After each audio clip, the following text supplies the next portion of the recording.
Yes so hello everyone, welcome. तो आज वापस से अब एक नए एरिया पे हम एंटर करने वाले हैं जीएसटी में। जी हाँ, इससे पहले काफ़ी सारे इंपॉर्टेंट टॉपिक्स हम कवर अप करके आ चुके हैं। और अब हमारा जो नया टॉपिक, जो नया टारगेट रहेगा, वो आप जानते हैं। वो नया टॉपिक, नया टारगेट क्या रहेगा? वो रहेगा आपका रजिस्ट्रेशन।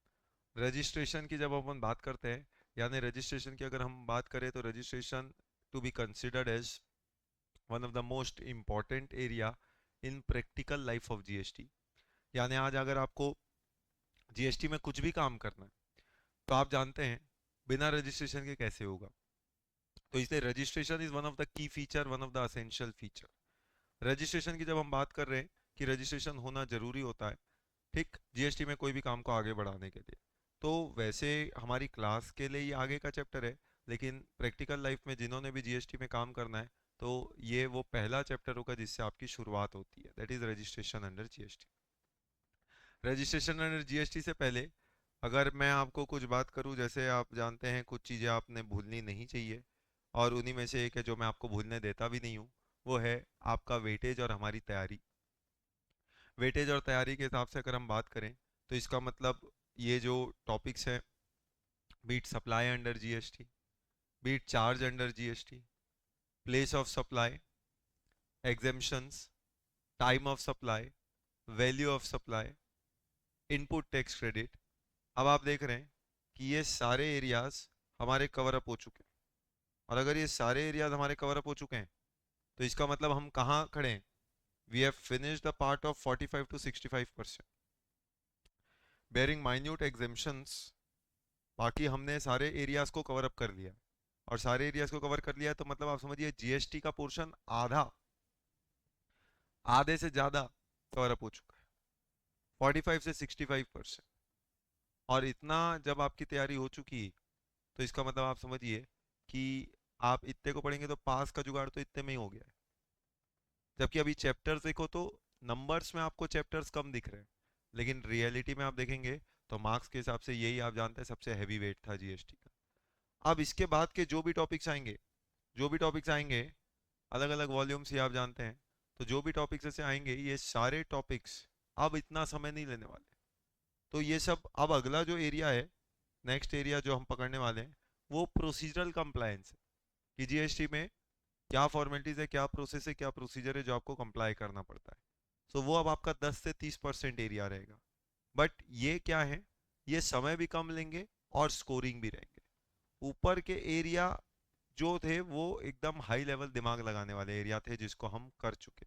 अब अब जो पार्ट हम पढ़ रहे हैं, सेकंड हिस्सा, ये आपके प्रोसीजरल पार्ट को रहेगा। जैसे कि रजिस्ट्रेशन क्या, इनवॉइस कब देना, कैसे देना, अकाउंट्स रिकॉर्ड्स कैसे मेंटेन करना, करेक्ट, टीडीएस कब कटता है, टीसीएस कब लेते हैं, तो ये सब बातों को लेके है। ई कॉमर्स ट्रांजेक्शन्स क्या होते हैं, इनका ग्लिम्स मैंने हालांकि आपको जब हमने चार्ज अंडर जीएसटी पढ़ा था तब दिया था, करेक्ट, लेकिन ये सारी बातें अब हम देखेंगे। तो ये जो है मोस्टली ये प्रोसीजरल कंप्लायंसेस है। तो प्रोसीजरल कंप्लायंसेस हैं, बड़े क्विक मोड पे होंगे, करेक्ट, और आपको आसानी से समझ में आएंगे। ये बात हम देखते हैं। तो यहाँ से हमारी शुरुआत होने वाली है। जब शुरुआत होने वाली है रजिस्ट्रेशन की, तो याद करो इससे पहले काफी सारे सेक्शंस अपन देख के आ रहे थे। काफी सारे सेक्शंस अगर मैं बात करूं आपसे, तो ऐसे इंस्टेंसेस पे, जैसे फॉर एग्जांपल अगर आपको कुछ कुछ याद दिलाओ, तो हमने शुरुआत करी थी हमने हमारी सप्लाई से। तो सप्लाई में हमने देखा था सेक्शन 7 जो है क्या क्या हो चुका, उसको आपको बता रहा हूँ। सेक्शन 7 में अपन ने चालू किया था। तो 7 में आप जानते हैं 4 सब सेक्शन में बटा था। 7 सबसेक्शन 1, सबसेक्शन 1 है, सबसेक्शन 2, सबसेक्शन 3। उसने सप्लाई क्या है, क्या सप्लाई नहीं है, सप्लाई है तो गुड्स का है कि सर्विस का है, ये सारे सवालों के जवाब आपको दिए थे।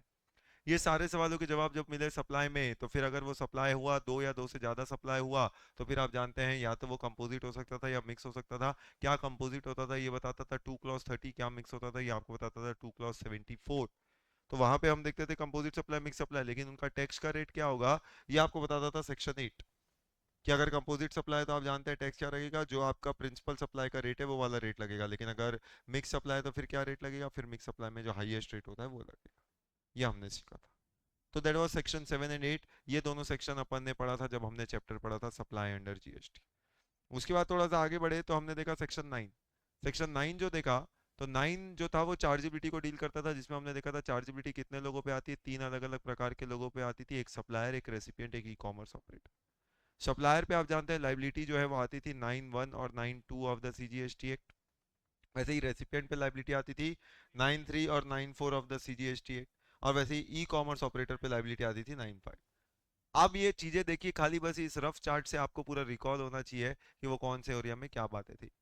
तो 9(3) में पूरी लंबी चौड़ी अपन ने लिस्ट पढ़ी थी सर्विसेज की, नोटिफिकेशन नंबर 13/2017, जहाँ एंट्री नंबर 16 तक की पूरी बातें अपन ने देखी थी। उसके बाद 9(5) जो है, जो कि एज सच एग्जाम में ज्यादा मौका नहीं मिला, लेकिन एक बर्निंग टॉपिक है जो कभी भी किसी भी वक्त 9(3) को साइड करके एग्जाम में जगह बना सकता है। तो 9(5) जो होता है वो ई कॉमर्स ऑपरेटर के ऊपर लाइबिलिटी क्या होगी उसको लेके आया हुआ था, जहाँ पे ई कॉमर्स ऑपरेटर अगर आप हैं तो कब कब आपको 9(5) में ऑब्लिगेशन है। और आप जानते हैं ये सर्विसेज के लिए था, और सर्विस में कितनी service, 4 notified service. 4 notified service के लिए आया था। अगर आपको याद आ रहा हो, 4 में से 2 कंपलसरी थी जिन पे 9(5) लगेगा ही लगेगा, और 2 में बोला था तब लगेगा अगर सप्लायर पे नहीं लगता। If supplier is not liable to register, तो फिर वो 2 केसेस में 9(5) को टैक्स देना है। तो अगर आपको कोई 4 सर्विसेज याद आ रही है कि नहीं आ रही है नालायक को, 4 में से 2 सर्विसेज जिस पे कंपलसरी रखता था, याद करिए। पहला अपन ने देखा था ट्रांसपोर्टेशन ऑफ पैसेंजर, और दूसरा देखा था रेस्टोरेंट। तो ये दो जो सर्विस होती थी, इन दो केस में कंपलसरी जो है, e commerce operator is the person liable to pay tax. However दोनों के एक एक एक्सेप्शन देखे थे, रेस्टोरेंट का अदर देन स्पेसिफाइड प्रीमाइसेस, और ट्रांसपोर्टेशन मतलब वो अगर देखे थे तो other than omni bus company service provider. पर 2 इंस्टेंस जो थे वहां पे बोला गया था ई कॉमर्स ऑपरेटर तभी टैक्स देगा अगर सप्लायर इज नॉट लायबल, और वो 2 इंस्टेंसेस थे अकोमोडेशन की सर्विसेज, जहाँ पे अगर होटल टैक्स देगा तो फिर ई कॉमर्स 9(5) वाला काम नहीं करेगा, फिर ई कॉमर्स कौन सा वाला काम करेगा, 52 वाला टीसीएस वाला काम करेगा। और वैसे ही हाउस कीपिंग की सर्विस जो है, जैसे कि बर्बन क्लैप अपन ने देखा था, तो 9(5) की जो सर्विसेज है हाउस कीपिंग की, अगर सप्लायर लायबल है तो वही टैक्स देगा। बर्बन क्लैप ने 52 वाला काम करना है, लेकिन अगर सप्लायर जो होता है अगर वो लायबल नहीं है तो फिर ई कॉमर्स ऑपरेटर 9(5) में लायबल होता था। तो ये पूरा 9(5) का कंसेप्ट था जो अपन ने देखा था। उसके बाद 10 में आए थे। 10 में वैसे तो बहुत सारी बातें थी, ओवरऑल 6 सबसेक्शन थे, 10(1), 10(2), 10(2)A, 10(3), 10(4), 10(5).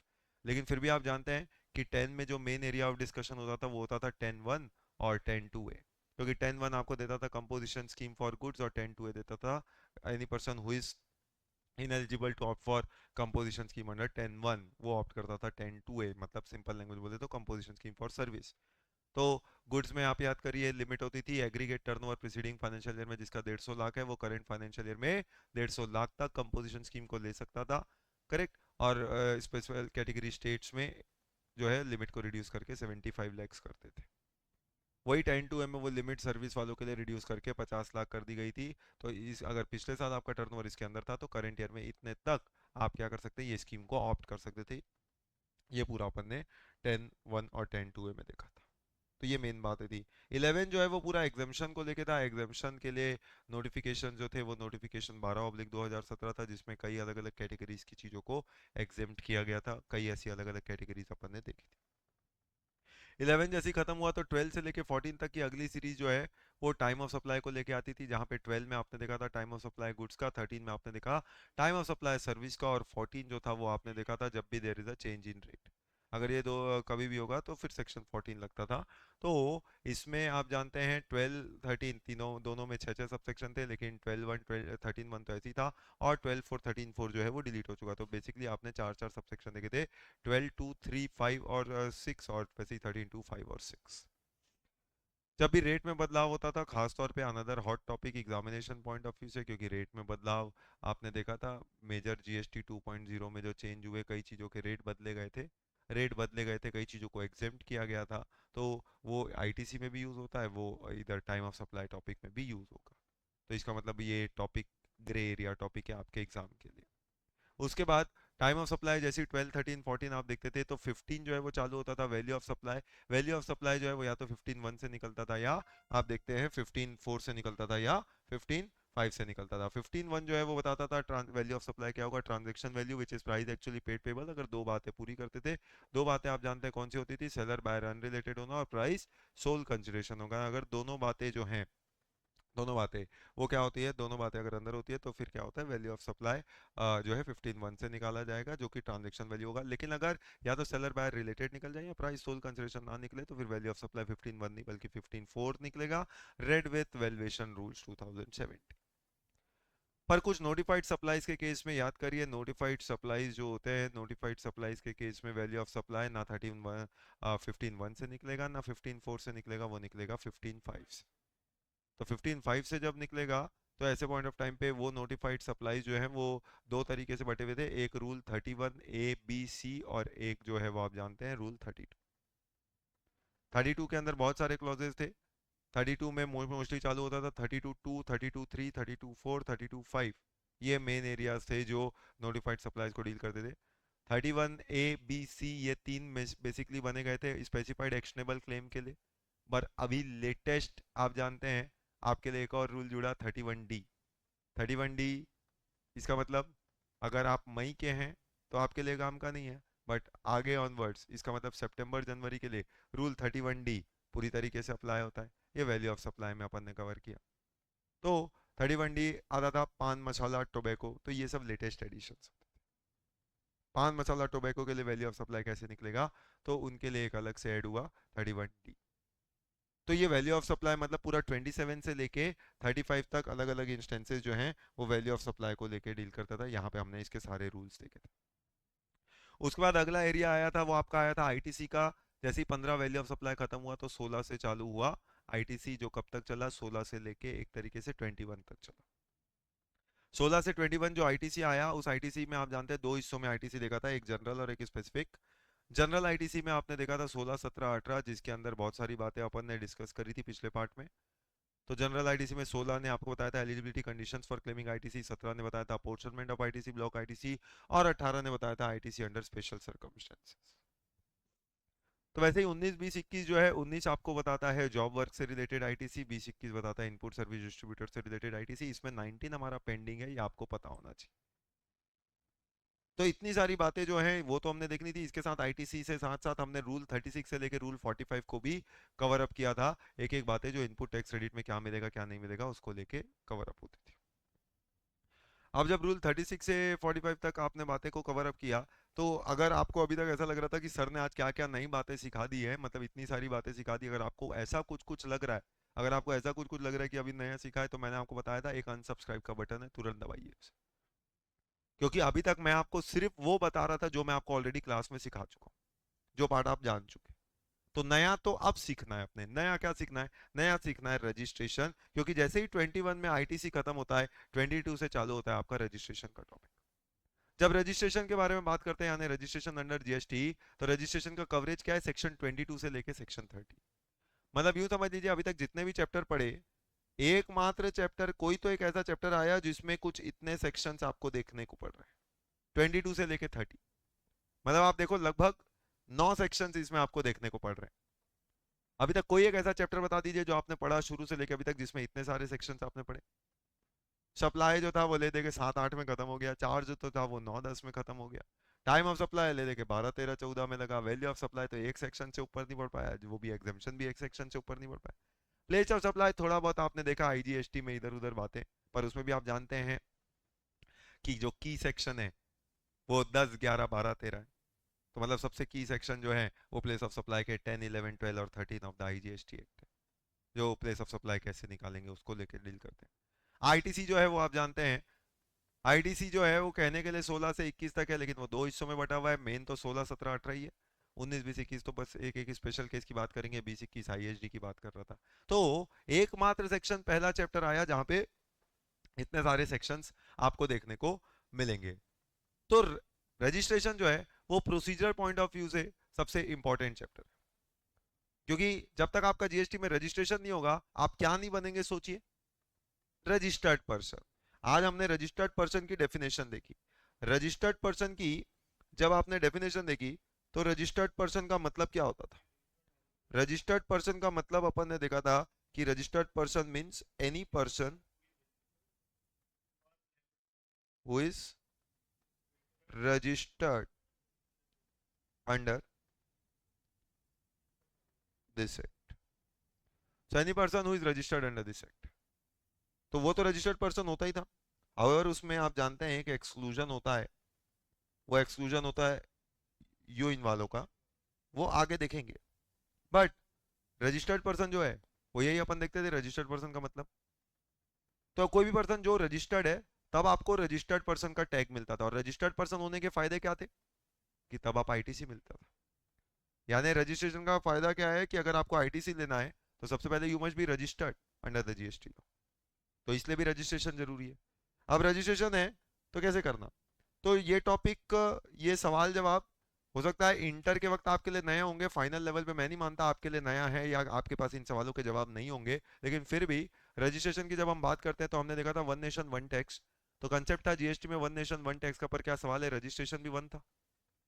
यह रजिस्ट्रेशन में नहीं है। इसका मतलब क्या जीएसटी में can there be a concept of centralised registration? क्यों ये सवाल कर रहा हूँ? क्योंकि पुराने जमाने में जब पुराने लॉ चलते थे, एक होता था वैट, एक होता था सर्विस टैक्स मेन लॉ। तो सर्विस टैक्स जो होता था उसमें सेंट्रलाइज्ड रजिस्ट्रेशन का कंसेप्ट था। मेरी all over India I am a chartered accountant, मेरी ऑफिसेज है, मेरे को सबका अलग अलग रजिस्ट्रेशन कराने की जरूरत नहीं होती थी, मैं एक रजिस्ट्रेशन कराता था और काम हो जाता था अंडर सर्विस टैक्स लॉ।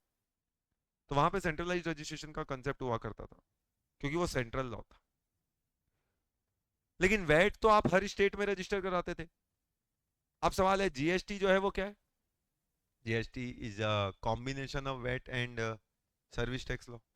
तो पुराने जमाने के जो वैट लॉ थे और सर्विस टैक्स था, गवर्नमेंट ने क्या किया, कुछ बातें वैट की उठाई, कुछ बातें सर्विस टैक्स की उठाई, दोनों को मिक्स किया, भेलते यार। तो जीएसटी जो है वो क्या है? एक बिगड़ैल बच्चा। कैसा बिगड़ैल बच्चा? जिसके माता पिता कौन है? जिसकी माता जी है वैट और उसके पिताजी है सर्विस टैक्स। अब सवाल उठ रहा है कि वैट में रजिस्ट्रेशन अलग अलग होता था, जीएसटी में रजिस्ट्रेशन, सर्विस टैक्स में रजिस्ट्रेशन एक होता था, यानी सेंट्रलाइज। तो जब हम यहाँ पे बात करते हैं तो यहाँ पे किसकी बात मानी गई? मतलब बच्चे में किसके गुण है? माता जी के कि पिताजी के? तो यहाँ पे गुण है माता जी के। क्यों माता जी के गुण है? क्योंकि जीएसटी में भी रजिस्ट्रेशन कैसे होता है? State wise. You can not opt for centralise registration. तो जीएसटी में क्या सीखा था? वन नेशन वन टैक्स तो है, रजिस्ट्रेशन स्टेट वाइज होगा। इसका मतलब there is no concept of centralised registration unlike service tax. तो इसमें गुण जो है वो माता जी क्या है कि भैया रजिस्ट्रेशन कहाँ लेना पड़ेगा? आपको स्टेट में लेना पड़ेगा, is a state wise concept. पर जब स्टेट में लेना पड़ेगा तो अब आप जानते हैं स्टेट में कई सारे स्टेट होते हैं। तो क्या हर स्टेट में रजिस्ट्रेशन लेना पड़ेगा? The answer is yes. जहां जहां से आप टैक्सेबल सप्लाई करते हैं आपको हर वो स्टेट में रजिस्ट्रेशन लेना पड़ेगा अगर आप लायबल होते हैं तो। इसका मतलब जहां से अगर मैं टैक्सेबल सप्लाई नहीं करूंगा वहां पे आपको रजिस्ट्रेशन की रिक्वायरमेंट नहीं होती, वो हमें आगे देखेंगे। करेक्ट। पर विद इन द स्टेट मेरे को अगर रजिस्ट्रेशन लेना है तो क्या एक ही स्टेट के अंदर मेरे को अलग अलग रजिस्ट्रेशन लेना जरूरी है? तो वो याद करिए, ये सारी बातें मैंने आपको पहले सिखाई थी कि जब रजिस्ट्रेशन की बात करते हैं मल्टीपल स्टेट में तो आपको रजिस्ट्रेशन लेना ही पड़ता है, कोई ऑप्शन नहीं है, लेकिन एक स्टेट के अंदर आपको मल्टीपल रजिस्ट्रेशन लेना है कि नहीं, ये आपके ऑप्शन पे है। इसका मतलब आज अगर मेरी एक ब्रांच रायपुर में, एक ब्रांच बिलासपुर में, एक ब्रांच दुर्ग में, एक ब्रांच भिलाई में, एक ब्रांच धनतरी में है, सब एक ही स्टेट के अंदर आ रही है छत्तीसगढ़। अब सवाल है मेरे को सबके रजिस्ट्रेशन अलग अलग लेने पड़ेंगे या एक रजिस्ट्रेशन से काम चल जाएगा? तो याद करिए जब जीएसटी लॉ नया नया आया था तो उसने क्या बोला था, एक स्टेट में एक ही रजिस्ट्रेशन मिलेगा, दूसरा रजिस्ट्रेशन ही नहीं देंगे। वन स्टेट वन रजिस्ट्रेशन का कंसेप्ट होता था। पर वन स्टेट वन रजिस्ट्रेशन के कई चैलेंजेस होते थे। अगर आपको एक से ज्यादा रजिस्ट्रेशन चाहिए तो सिर्फ एक सिनेरियो में दिया जाता था, वो होता था when you had different vertical line of business. ये शुरू शुरू की बात है। Different vertical line of business का मतलब क्या होता था कि आज मान लीजिए मैं आपको सीमेंट भी बेच रहा हूँ, मैं आपको सिम भी बेच रहा हूँ, मेरे दो अलग अलग बिजनेस है, पर मान लो दोनों का मालिक एक है। अगर दोनों का मालिक एक है और मैं आपको ये दो चीजें बेच रहा हूँ तो फिर क्या होगा? फिर अब मुझे क्या है, मैं चाहूँ तो अलग रजिस्ट्रेशन ले सकता था एक ही स्टेट के अंदर क्योंकि मेरा वर्टिकल लाइन ऑफ बिजनेस है। I had two different varieties of business. तो इसके अलावा अगर मान लो मेरा कपड़े का काम है और ये पांचों जगह रायपुर बिलासपुर दुर्ग भिलाई दमतरी मेरा कपड़े का बिजनेस है, शोरूम है, क्या मैं अलग रजिस्ट्रेशन ले सकता था? जीएसटी जब नया नया आया था तो बोलते नहीं मिलेगा। और नहीं मिलेगा तो मतलब क्या होता था, मुझे पांचों ब्रांचों का सब डिटेल एक ही रजिस्ट्रेशन में करना पड़ता था, मतलब एक ही जिस्टिन मिलता था, उसमें मुझे सब चीजों का डिटेल देना पड़ता था। अब सब चीजों का डिटेल देना पड़ता था तो प्रैक्टिकल मुसीबत क्या थी? आज सोचिए 5 ब्रांच है, मतलब मेरे को सबका मिला के रिटर्न डालना पड़ेगा, टर्नओवर निकालना है तो।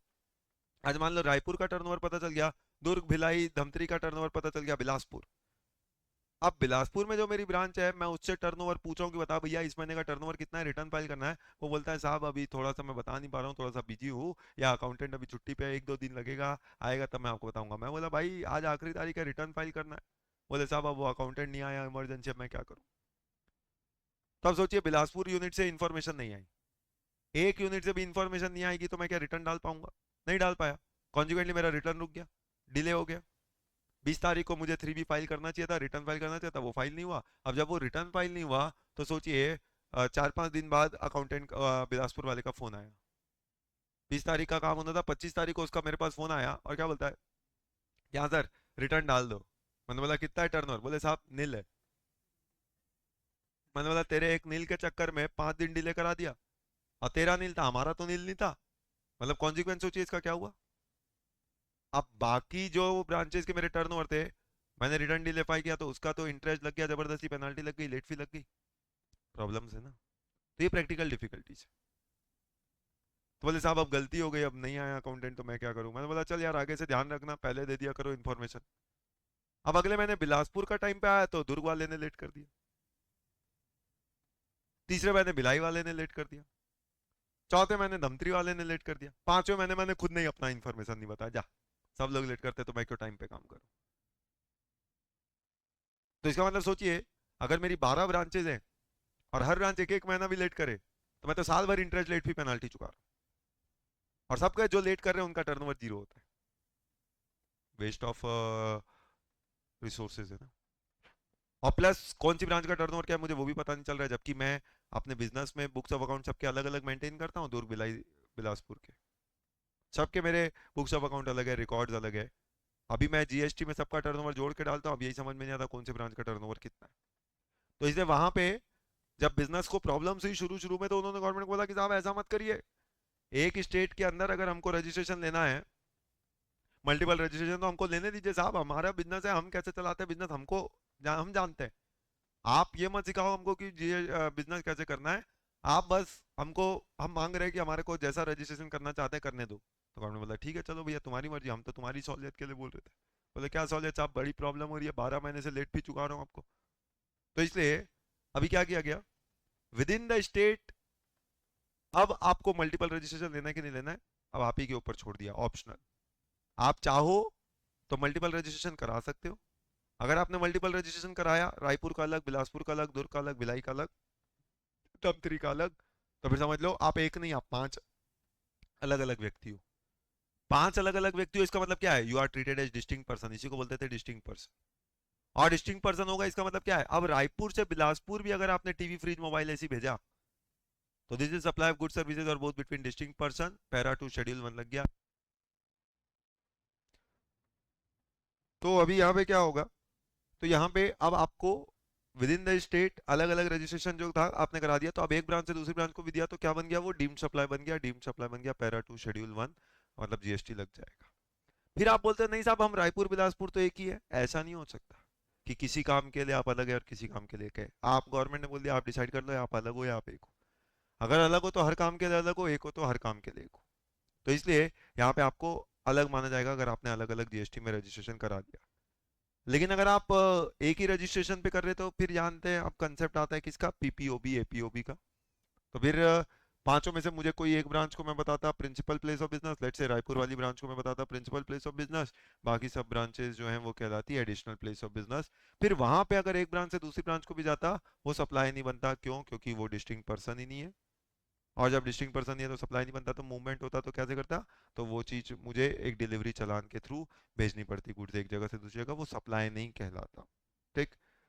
तो ऐसे इंस्टेंसेस में ये वाली बातें भी अपन ने देख ली। तो मल्टीपल रजिस्ट्रेशन स्टेट में लेना ऑप्शनल था। लेकिन अब सवाल है, स्टेट के अंदर मैं कई तरीके के सप्लाई करता हूँ, जैसे कि मैं लोकल भी बेचता हूँ। जब मैं लोकल बेचता हूँ तो मैं कौन सा टैक्स देता हूँ, मैं टैक्स देता हूँ सीजीएसटी और एसजीएसटी। लेकिन कभी कभी मैं बाहर भी बेचता हूँ, अगर मैं बाहर बेचता हूँ तो बोलो कौन सा टैक्स देता हूँ, मैं टैक्स देता हूँ आईजीएसटी। अगर मैं स्टेट नहीं होता तो यूटी होता तो यूटी जीएसटी देता। और अगर जरूरत पड़ने पे मेरा प्रोडक्ट ऐसा है जिसपे सेस लगता है तो सेस भी लेता। तो मतलब ये सब अलग अलग है, और अब आप जानते हैं ये सबके अलग अलग कानून है। आज सीजीएसटी के लिए आप जानते हैं सीजीएसटी एक्ट, स्टेट के लिए आप जानते हैं ऐसे अलग अलग 31 एसजीएसटी कानून है। यूटी जीएसटी के लिए आप जानते हैं यूटी जीएसटी का कानून है, आईजीएसटी के लिए आईजीएसटी का कानून है, सेस के लिए GST compensation to states act है। अब सवाल यह है, मुझे क्या रजिस्ट्रेशन इन सब में कराना पड़ेगा? Will there be act wise registration? इससे पहले कि आप इसका जवाब दें, क्योंकि आपको हिस्ट्री नहीं पता इसलिए आपको ये बता रहा हूँ, जैसे मैंने आपको बताया था कि सर्विस टैक्स में सेंट्रलाइज्ड रजिस्ट्रेशन का कंसेप्ट होता था, वैसे ही एक्ट वाइज रजिस्ट्रेशन की अगर बात करूँ तो जैसे कि वैट, एक वैट होता था जो कब कब कब लगता था, इंट्रा स्टेट सेल पे, जब आप विद इन छत्तीसगढ़ बेचते थे तो आपको छत्तीसगढ़ वैट एक्ट के अंदर वैट लेना पड़ता था। लेकिन अगर मैं इंटर स्टेट सेल करता था तो टैक्स लगता था सीएसटी। सीएसटी मतलब सेंट्रल सेल्स टैक्स। तो अगर मान लो मेरी छत्तीसगढ़ में दुकान है, मैं लोकल भी बेचता हूँ बाहर भी बेचता हूँ, तो मैं वैट में अपना अलग रजिस्ट्रेशन कराता था अंडर वैट एक्ट, सीएसटी में अपना अलग रजिस्ट्रेशन कराता था under central sales tax act. उनका रजिस्ट्रेशन अलग अलग होता था। आप सोचो वही सीएसटी बन गया आईजीएसटी, और वही वैट बन गया समझ लो सीजीएसटी एसजीएसटी। अब सवाल ये है, बोलो, रजिस्ट्रेशन एक्ट वाइज या नहीं? स्टेट वाइज तो हमने कर दिया, पर अब स्टेट के अंदर क्या एक्ट एक्ट एक एक एक्ट का भी कराना है? कि छत्तीसगढ़ के अंदर सीजीएसटी का रजिस्ट्रेशन, फिर छत्तीसगढ़ के अंदर छत्तीसगढ़ एसजीएसटी का रजिस्ट्रेशन, फिर छत्तीसगढ़ के अंदर आईजीएसटी का रजिस्ट्रेशन, फिर यूटीजीएसटी तो होगा नहीं तो फिर सेस का रजिस्ट्रेशन। क्या एक्ट वाइज रजिस्ट्रेशन कराना पड़ेगा जैसे वैट में होता था? तो इसका मतलब वो बच्चा है जिसमें मैंने बोला गुण किसके आते हैं, दोनों के आते हैं ना, माता पिता। तो जैसे एक गुण माता जी का लिया तो एक पिताजी का भी लेना है ना। तो मतलब क्या होगा, एक्ट वाइज रजिस्ट्रेशन कराने की कोई रिक्वायरमेंट नहीं है। यानी मेरे को छत्तीसगढ़ के अंदर अलग अलग एक्ट के हिसाब से रजिस्ट्रेशन करने की कोई रिक्वायरमेंट नहीं है। मैं एक में रजिस्ट्रेशन कराऊंगा, अगर छत्तीसगढ़ में किसी भी एक में रजिस्टर हो गया तो मान लिया जाएगा छत्तीसगढ़ में लगने वाले जीएसटी के हर चीज के लिए मैं रजिस्टर्ड हो चुका। मान लो मेरा रजिस्ट्रेशन सीजीएसटी एक्ट में हुआ तो मान लिया जाएगा कि मेरा रजिस्ट्रेशन एसजीएसटी में भी हो गया, आईजीएसटी में भी हो गया, सेस में भी हो गया। अगर मेरा रजिस्ट्रेशन एसजीएसटी एक्ट में हुआ तो मान लिया जाएगा कि मेरा रजिस्ट्रेशन सीजीएसटी के एक्ट में भी हो गया, एसजीएसटी में भी हो गया, आईजीएसटी में भी हो गया, सेस में भी हो गया। तो इसका मतलब एक्ट वाइज रजिस्ट्रेशन की कोई रिक्वायरमेंट नहीं आती। अब जो रजिस्ट्रेशन है, जब आप वैट लेते थे तो वैट में आपको क्या मिलता था, वैट में आपको जो नंबर मिलता था उसको बेसिकली बोलते थे क्या, उसको बेसिकली बोलते थे टिन। अभी टिन क्या होता था, टैक्स पेयर आइडेंटिफिकेशन नंबर, जो कि 11 डिजिट का न्यूमेरिक कोड होता था। जब यह स्टेट में आपका वैट में रजिस्ट्रेशन होता था, शायद ये बातें आपको ऑफिस में ना बताई गई हो, आपने कभी फेस नहीं किया हो, कभी देखा नहीं हो, लेकिन वैट जो होता था, तो वैट का रजिस्ट्रेशन कैसा होता था, एक न्यूमेरिकल कोड होता था, पूरा डिजिटल, मतलब डिजिट होते थे उसमें, कोई अल्फाबेटिकल नहीं होता था।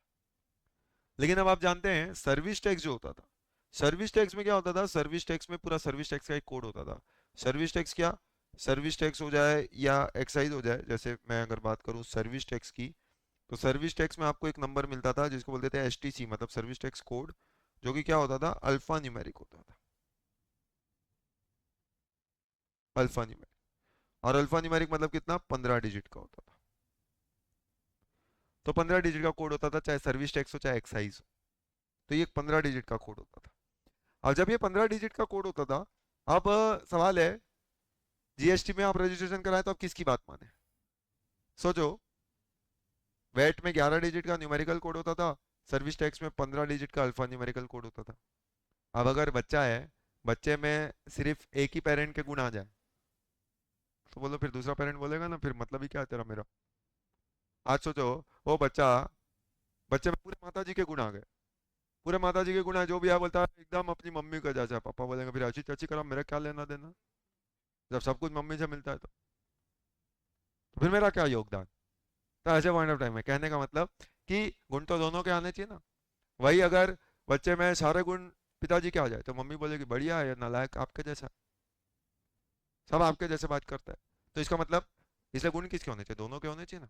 तो सोचो, एक बात वैट की मानी थी, वैट की कौन सी मानी थी बात जीएसटी में, कि भैया रजिस्ट्रेशन स्टेट वाइज देंगे, सेंट्रलाइज नहीं देंगे। सर्विस टैक्स को थोड़ा दुख हुआ कि मेरी बात नहीं माने, क्योंकि गुड्स एंड सर्विस टैक्स मेरा तो नाम है इस एक्ट में, सर्विस टैक्स, लेकिन फिर भी मेरी बात नहीं मानी गई, बोले ठीक है। अब नंबर देने की बात आई, वैट बोलता है भैया हम टिन है, टिन 11 डिजिट वाले हमको ले लो। अब यहाँ पे भी इसकी बात मानते तो सर्विस टैक्स की आत्मा को चोट पहुंचती। तो इसलिए यहाँ पे किसका कंसेप्ट बोरो किया गया, यहाँ पे सर्विस टैक्स का कंसेप्ट बोरो किया गया। इसलिए जीएसटी भी क्या है, जीएसटी भी एक 15 डिजिट का अल्फा न्यूमेरिकल कोड है।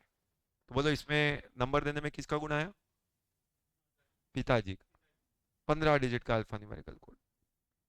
करेक्ट। अब 15 डिजिट का अल्फा न्यूमेरिकल कोड तो सर्विस टैक्स भी बोले चलो बराबर हो गया, हिसाब बराबर। स्टेट वाइज रजिस्ट्रेशन करा लेते हैं लेकिन नंबर अपना रहेगा। लेकिन फिर स्टेट छोटा है ना, छोटा बच्चा ज्यादा रोता है।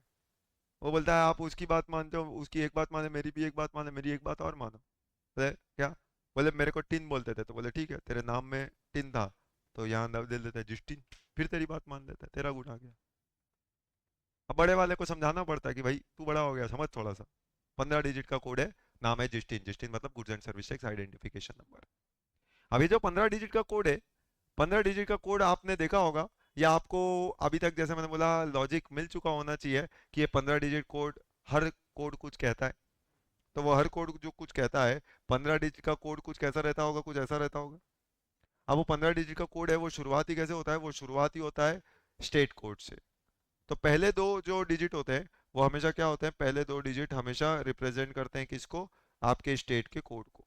तो हर स्टेट को क्या किया जाता है? एक एक कोड दिया जाता है। जैसे कि फॉर एग्जांपल आज छत्तीसगढ़ में जो भी रजिस्ट्रेशन होता है, तो वो सबको एक कोड दिया गया। क्या कोड दिया गया? 22। तो इसलिए छत्तीसगढ़ में जिसका भी रजिस्ट्रेशन होगा, वो सबका रजिस्ट्रेशन नंबर किससे चालू होता है? 22 से। ले सर, हमको आज पता चला। तो हर स्टेट का एक कोड होता है। तो सेंट्रल गवर्नमेंट क्या करती है? हर स्टेट को एक एक कोड देती है। तो आप जिस भी स्टेट के हैं, सेंट्रल गवर्नमेंट को किसी स्टेट से बात करना है या किसी स्टेट के डीलर से बात करना है, तो वैसे तो बोल दिया छत्तीसगढ़ इधर आओ। वो क्या बोलती है? सेंट्रल गवर्नमेंट ने बात करना है, ओ 22 इधर आओ, ओ 27 इधर आओ। बोलो किससे बात कर रहे हैं? 27 महाराष्ट्र, वेरी गुड। ओ 08 इधर आओ, राजस्थान। 7 दिल्ली। मतलब ये सब एग्जाम में नहीं आएंगे। 23 अपन कहाँ है? छत्तीसगढ़। 22 बोले बाजू में कौन है? अपन निकले कहाँ से? एमपी, तो 23 एमपी। तो सर ओडिशा भी तो हमारे बाजू में, वो 21, वो 21। सर इतने पूरे स्टेट कोड्स रहेंगे। वो सिर्फ नॉलेज के लिए, एग्जाम में नहीं। एग्जाम में नहीं पूछेगा। तो ऐसे अलग अलग क्या होते हैं? ऐसे अलग अलग आप समझिए स्टेट कोड होते हैं। तो मतलब सेंट्रल गवर्नमेंट ने जब भी बात करनी होती है, तो वो उस स्टेट को उसके नाम से ना बुला के उसके कोड से बुलाती है। जैसे आपने भी कभी बात करनी होती है किसी से, तो क्या करते हैं? पूरा कोड में बात करते हैं ना।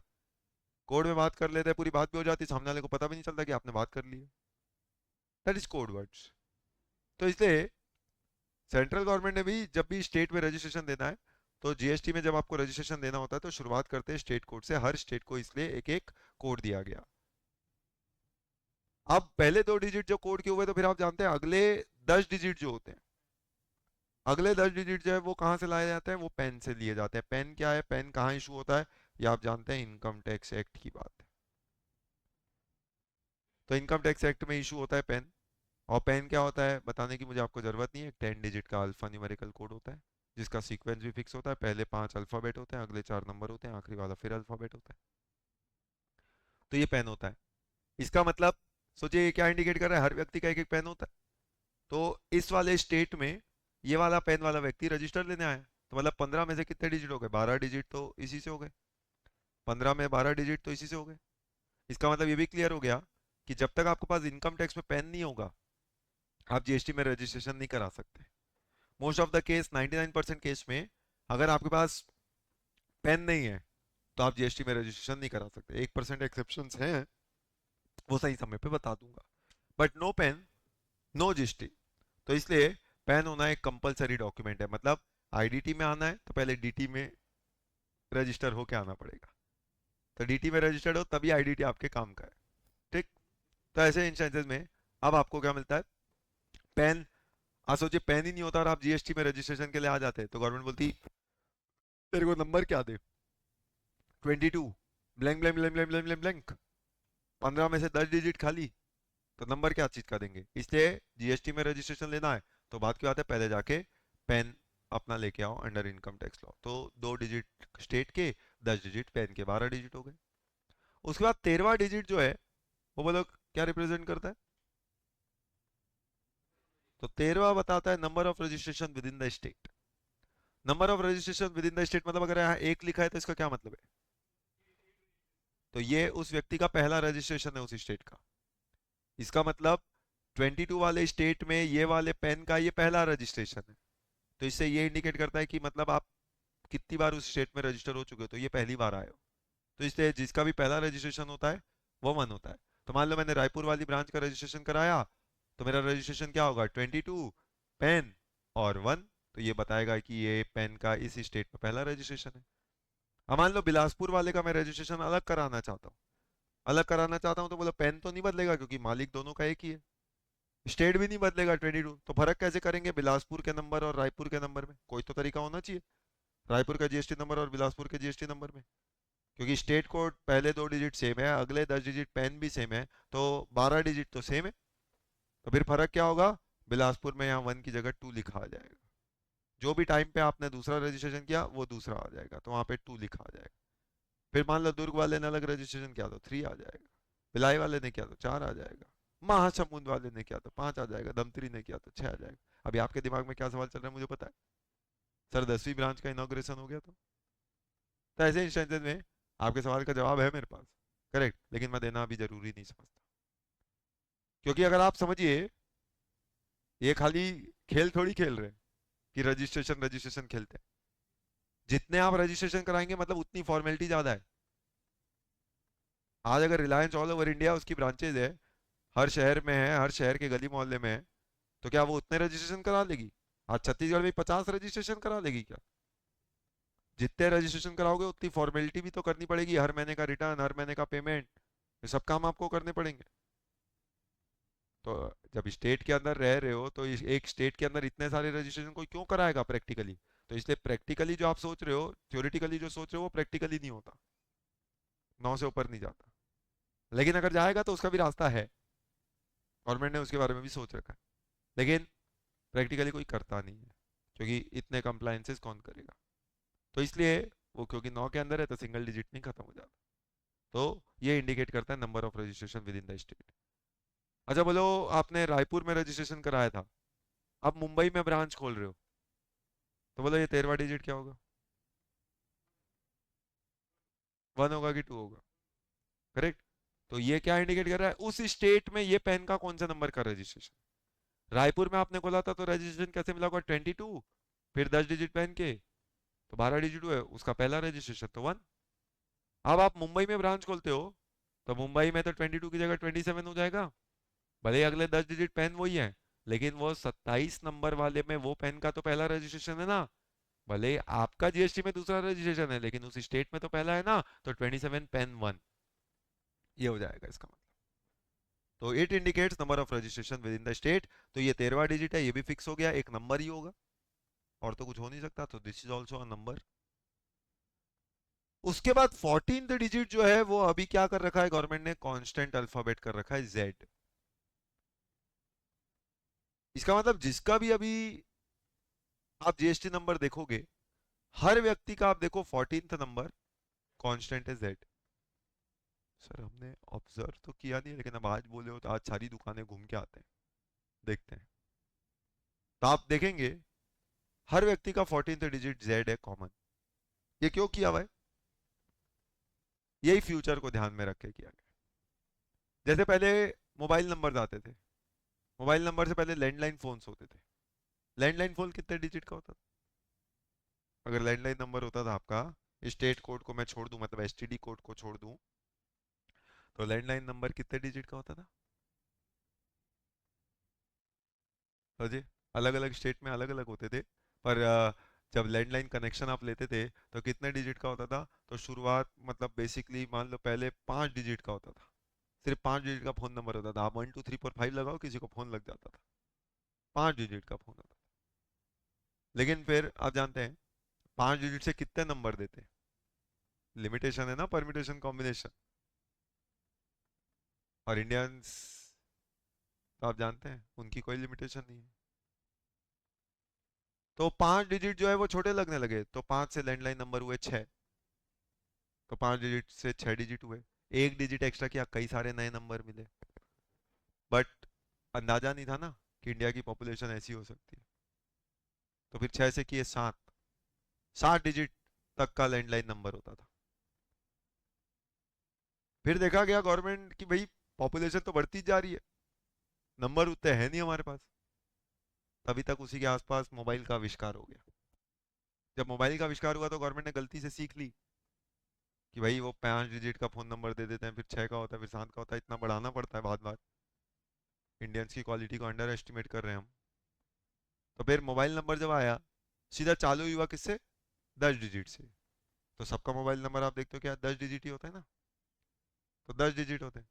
तो 10 डिजिट होते हैं, मतलब सोचो कितने सारे नंबर मिल जाएंगे 10 डिजिट से, कॉम्बिनेशन, अलग अलग यूनिक नंबर। तो 10 डिजिट से चालू, इसीलिए आप देखते थे। अब वो 10 डिजिट हमने कैसे यूज किए? तो पहले आप देखते थे गवर्नमेंट ने चालू किया 9 से। तो आप देखते थे जितने भी लोगों के पास जो मोबाइल नंबर है, वो सब पहले सबके मोबाइल नंबर चालू होते थे 9 से, 9 से, लेटर 9 से। एक बार हमने सब वैरायटी के लोगों को लेटर 9 से नंबर दे दिए, खत्म हो गया। फिर आपने देखा गवर्नमेंट ने 8 की सीरीज चालू की, फिर 7 की सीरीज चालू की, अभी तो 6 तक भी आ चुके हैं। तो कई बार आप देखते हो आपको फोन आता है +6 नंबर से, मतलब +91 के बाद 6। तो सोचिए, तो 6 की सीरीज भी चालू हो गई ना। 5 तक अभी पहुंचे नहीं है।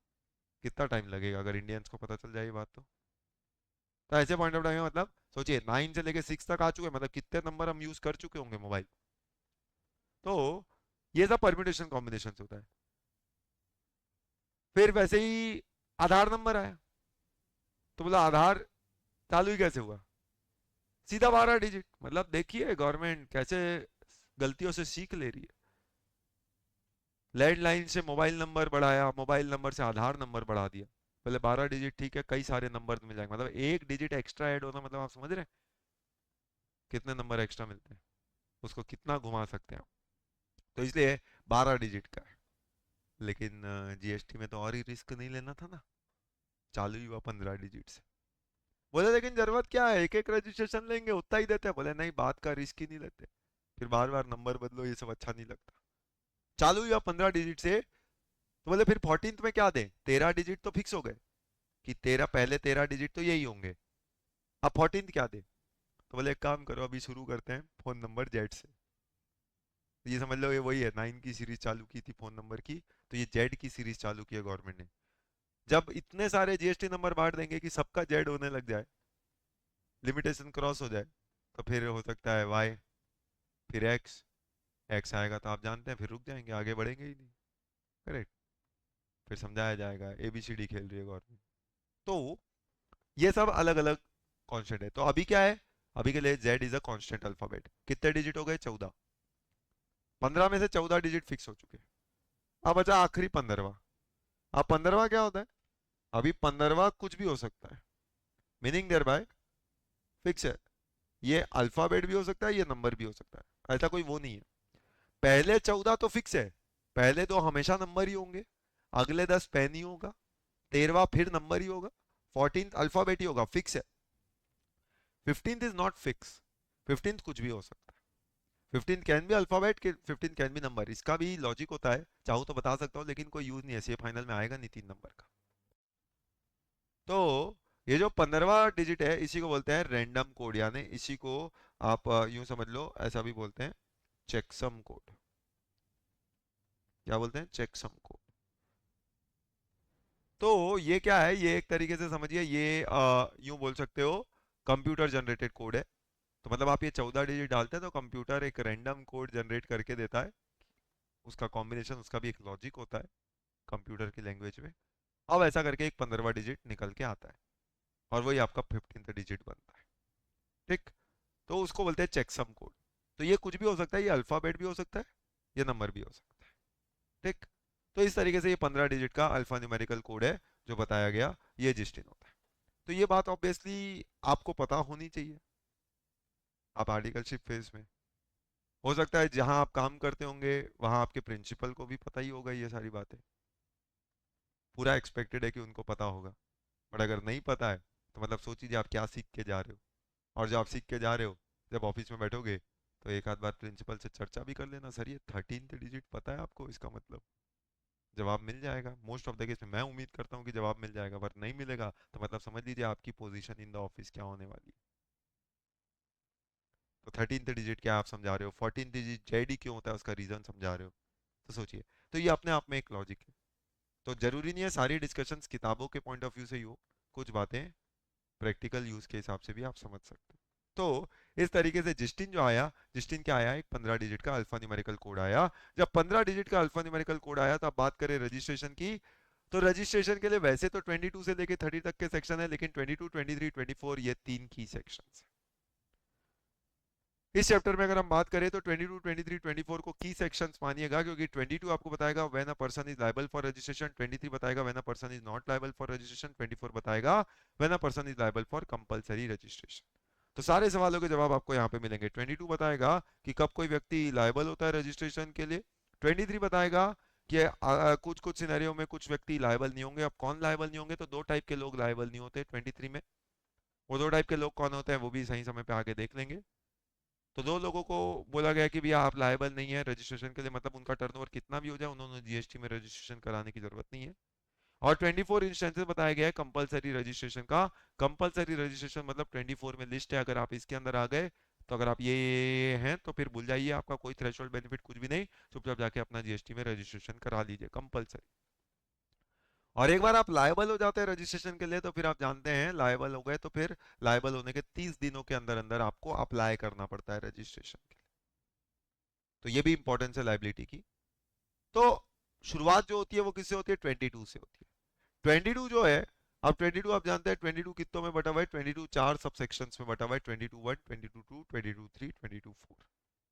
ये चार सब सेक्शंस में आपका 22 जो है वो पूरी तरीके से बटा हुआ है। 22 सबसेक्शन 1, सबसेक्शन 2, सबसेक्शन 3, सबसेक्शन 4। ये चार का आंकड़ा जो है वो जीएसटी में बड़ा मतलब यूनिक कॉम्बिनेशन। अभी तक जितनी भी चीजें आप ऐसी पढ़ते आए हैं आप देखते हैं ज्यादातर चीजें चार चार सबसेक्शंस में बटी हुई है। जैसे कि आप सप्लाई पढ़ के आए, सप्लाई 7(1), 7(2), 7(3) होता था, लेकिन गवर्नमेंट ने बोला नहीं चार होना जरूरी है, जीएसटी में शुभ अंक चार है। तो फिर एक डाला सेक्शन 7 सबसेक्शन 1 है, तो हो गए चार सबसेक्शन। यस। उसके बाद आप टाइम ऑफ सप्लाई में आए। टाइम ऑफ सप्लाई जब आप आए तो आप उसमें देखते हैं सेक्शन 12। अब देखा जाए वैसे तो 12 में छह सबसेक्शन है, 12(1), 12(2), 12(3), 12(4), 12(5), 12(6), छह सबसेक्शन है।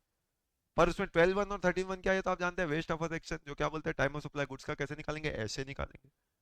13 सबसेक्शन 1 क्या बोलता था, टाइम ऑफ सप्लाई सर्विस का कैसे निकालेंगे, ऐसे निकालेंगे, वेस्ट ऑफ अ सबसेक्शन। तो वो तो गिनो ही मत। अब बचे पांच। पांच में आप जानते हैं आपके लिए मैंने वाउचर डिलीट करवा दिए, तो 12(4) और 13(4) तो अब है ही नहीं, डिलीट हो गए। तो बोलो टाइम ऑफ सप्लाई में बचा क्या, 12(2), 12(3), 12(5), 12(6), बोलो कितने हो गए, चार। सिर्फ ये चार लाना था, इसलिए ये चार शुभ अंक है जीएसटी। तो 12 सबसेक्शन 2, 3, 4, 5 और 6, वैसे ही 13 सबसेक्शन 2, 3, 5 और 6। तो इस तरीके से आपका टाइम ऑफ सप्लाई टॉपिक काम करता था। आईटीसी जो है बोलो 16, कितने सबसेक्शन थे, चार। सर उसमें तो दो ऐड हुए ना, तो अपन ने किए कितने बोलो आईटीसी चैप्टर में, चार। पांच तो आप जानते हैं करना ही नहीं है, और छह अभी किया नहीं है, तो बोलो किए कितने, चार, मतलब चार जरूरी वाले किए ना, तो हर जगह चार। उसके बाद 16 सबसेक्शन 2, द बॉस सेक्शन। बोलो बॉस सेक्शन में कितने क्लॉजेज होते थे, चालू हुआ था किससे, चार से ही हुआ था ना, 16(2)A, B, C, D, बोलो शुभंग चार। सर वो जो डबल ऐड हुए, शुरू कितने से हुआ बताइए, शुरू कितने से हुआ, शुरू तो चार से ही हुआ ना, शुभंग चार है। तो वैसे ही मतलब आप देखिए, वैसे ही अब 22 रजिस्ट्रेशन की जो बात करना है, तो रजिस्ट्रेशन भी चार ही होते हैं, 22 सबसेक्शन 1, सबसेक्शन 2, सबसेक्शन 3, सबसेक्शन। अब आप जानते हैं जिसमें भी चार होते हैं क्या सारे बॉस होते हैं क्या, बॉस तो एक ही होता है ना, जैसे कि 16(2), करेक्ट, बॉस एक होता है। बाकी होते हैं 16(1), 3, 4, लेकिन कब चालू होते हैं कब खत्म होते हैं पता भी नहीं चलता।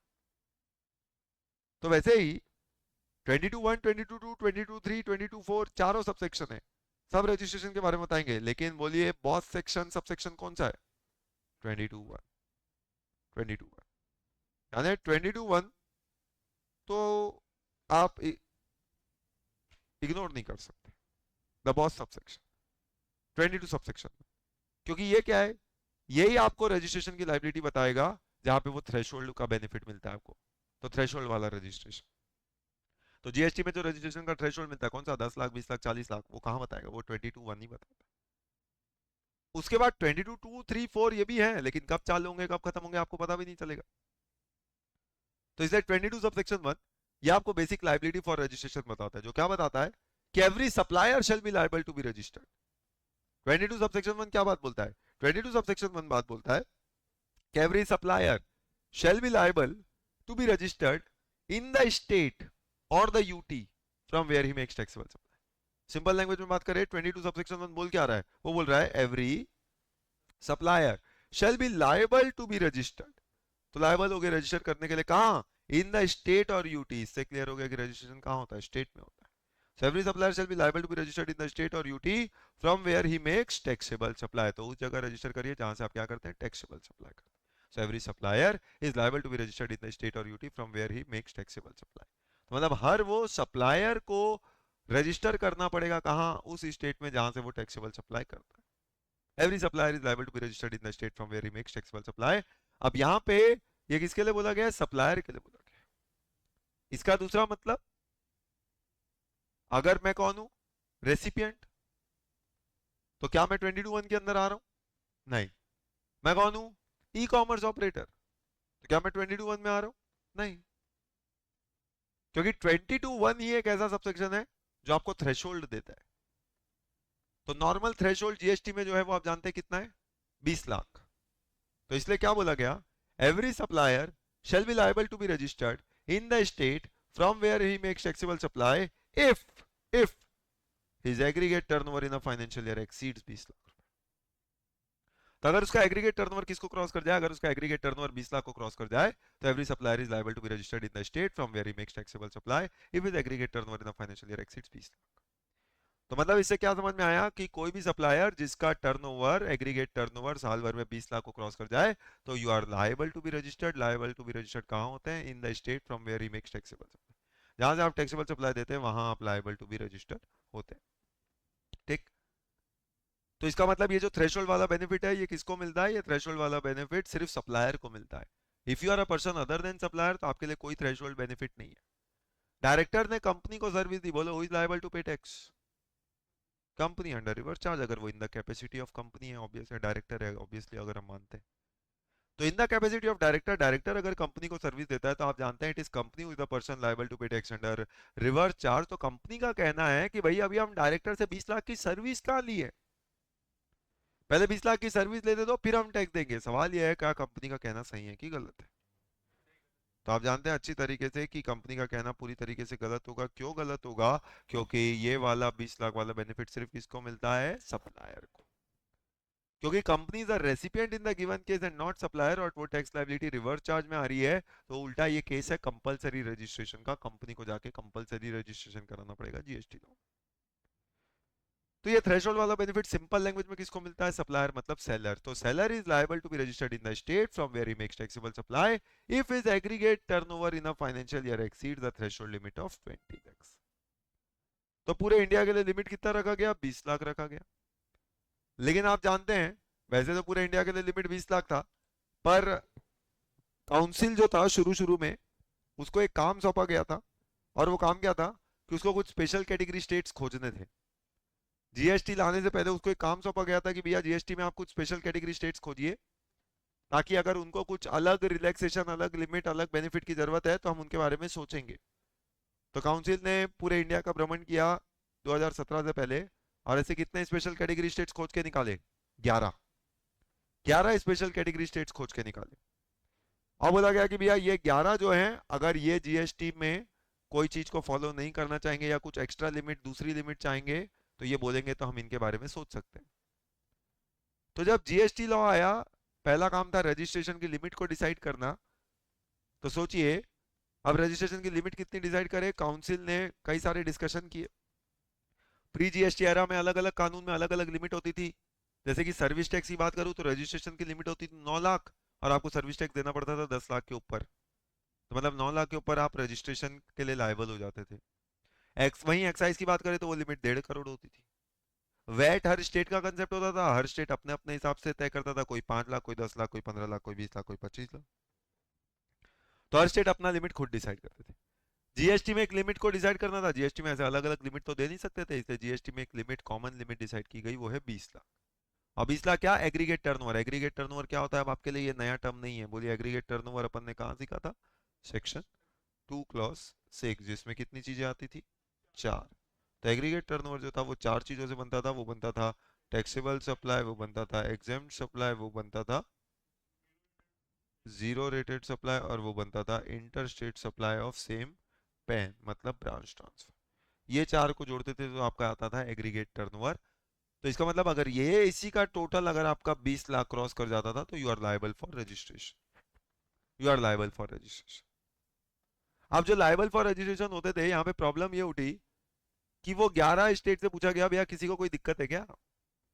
तो जब 11 स्टेट से पूछा गया किसी को कोई दिक्कत है क्या, तो 4 ने आप जानते हैं हाथ उठाया और क्या बोला कि साहब दिक्कत है। दिक्कत किस बात की है कि भैया 20 लाख बहुत ज्यादा लगता है। याद करो इसका तरीका लॉजिक मैंने आपको बताया था। तो वो 20 लाख की लिमिट जिनको ज्यादा लगती थी, ऐसे कुछ स्टेट्स आए, उनमें से एक स्टेट गिनने लग गया कि भैया मेरे यहाँ कितने लोग हैं जिनका टर्नओवर 20 लाख से ऊपर है। सारे घटनाक्रम काल्पनिक है, इनका वास्तविकता से कोई लेना देना नहीं। तो वो स्टेट गिनने लग गया कि मेरे यहाँ कितने लोग हैं जिनका टर्नओवर 20 लाख है, क्योंकि जिनका 20 लाख से ऊपर होगा उन्हीं से मैं जीएसटी ले पाऊंगा। तो उसने चेक किया तो पता चला कितने स्टेट मिले, बोले कितने लोग मिले, बोले 3। तो सिर्फ 3 लोग हैं। तो क्या बोला उसने, त्रिपुरा, ये 3 लोगों से मैंने पूरा जीएसटी लेना है, बाकियों से कोई जीएसटी नहीं लेना है। मतलब फर्स्ट स्टेट कौन हो गया, त्रिपुरा। मणिपुर ने बोला आई लैव नो मनी सर, अगर आपने 20 लाख की लिमिट रख दी, आई लैव नो मनी, तो मणिपुर ने मना कर दिया। फिर एक स्टेट बोलता है सर मीजा नहीं आ रहा है, मीजा। बोलती क्या नहीं आ रहा है, बोले मीजा नहीं आ रहा है जीएसटी में। बोले जीएसटी मीजा दिलाने के लिए, मजा बोलते हैं मजा, बोले जम नहीं रहा साहब मेरे नाम के हिसाब से, मीजा नहीं आ रहा है मेरे को जीएसटी में। बोले अच्छा, बोले कौन है तू, बोले मिजोरम। तो मिजोरम ने भी मना कर दिया। नागालैंड कुछ बोलने की जरूरत ही नहीं, वो चुपचाप बैठा है, और हिमालय में जाकर बैठा हुआ है। तो गवर्नमेंट खुद ही समझ गई 20 लाख इसके लिए ज्यादा लग रहा है। तो अभी क्या हो रहा है, ये 4 ने मना कर दिया, मणिपुर मिजोरम नागालैंड त्रिपुरा, ये जो 4 स्टेट्स हैं, ये 4 स्टेट्स ने क्या किया, 20 लाख की लिमिट लेने से मना कर दिया कि साहब बहुत ज्यादा है, 20 लाख तो मतलब कोई आएंगे ही नहीं, कैसे टैक्स ले, बहुत ज्यादा है, कम करो। तो इसका मतलब हमें तो स्टेट के नाम पता होने चाहिए ना एग्जामिनेशन पॉइंट ऑफ व्यू से। तो नाम कैसे होना चाहिए वो आप जानते हो, तरीके भी मैं आपको बता चुका कि आपकी एक मामी है ना, कहाँ रहती है, नगपुरा में, करेक्ट। सर आपको कैसे पता, तेरा क्या करना है उससे कि मेरे को कैसे पता, लेकिन मामी जो है वो कहाँ रहती है, नागपुरा में रहती है। नागपुर जानबूझ के नहीं बोल रहा हूँ, क्योंकि नागपुर बोलूंगा तो फिर आप कंफ्यूज हो जाओगे, आप याद नहीं कर पाओगे। बेटा तो नागपुर में महाराष्ट्र लिख के आ गया और सब गड़बड़ कर दिया। तो मामी नगपुरा मतलब माँ मतलब कौन, मणिपुर, मी मतलब मिजोरम, नग मतलब नागालैंड, पूरा मतलब त्रिपुरा। तो ये 4 स्टेट्स ने 20 लाख लेने से मना कर दिया, इन्होंने बोला साहब कुछ कम करो कम करो, गवर्नमेंट बोला चल ठीक है 10 लाख, 10 लाख। तो मतलब क्या हो रहा है, इनके लिए मुझे ऐसे पढ़ना है एज इफ लिमिट 20 लाख नहीं बल्कि 10 लाख है। तो 22(1) क्या बोलेगा, every supplier shall be liable to be registered in the state from where he makes taxable supply if his aggregate turnover in a financial year exceeds the threshold limit of 20 lakhs. However, the said limit of 20 lakhs shall be reduced to 10 lakhs in case of supplier engaged in taxable supply in the state of Manipur, Mizoram, Nagaland, Tripura. वहां पे limit जो है वो कितनी हो जाएगी, 10 लाख हो जाएगी। तो जीएसटी में कितनी लिमिट हो गई, 2 लिमिट, 20 लाख और 10 लाख। ये 4 लोगों के लिए 10 लाख, बाकी पूरे इंडिया के लिए 20 लाख। इस तरीके से जीएसटी लॉ लॉन्च हुआ। जब जीएसटी लॉ लॉन्च हुआ और लिमिट तय हो गई, अब प्रॉब्लम क्या है, कुछ समय बीता तो देखा गया बहुत सारे लोग जीएसटी में आ गए। कई स्टेट्स ने आके बोला साहब इतने सारे लोग जीएसटी में आ गए क्या करेंगे, इतने लोगों से टैक्स लेके, पैसे कमा रहे हैं, दिमाग ज्यादा खा रहे हैं, तो इतने सारे लोगों को नहीं चाहिए साहब, कुछ कम करो लोगों को। तो स्टेट्स ने, कई स्टेट्स ने जाके गवर्नमेंट को रिक्वेस्ट किया, ये बात कर रहा हूं 2019 की।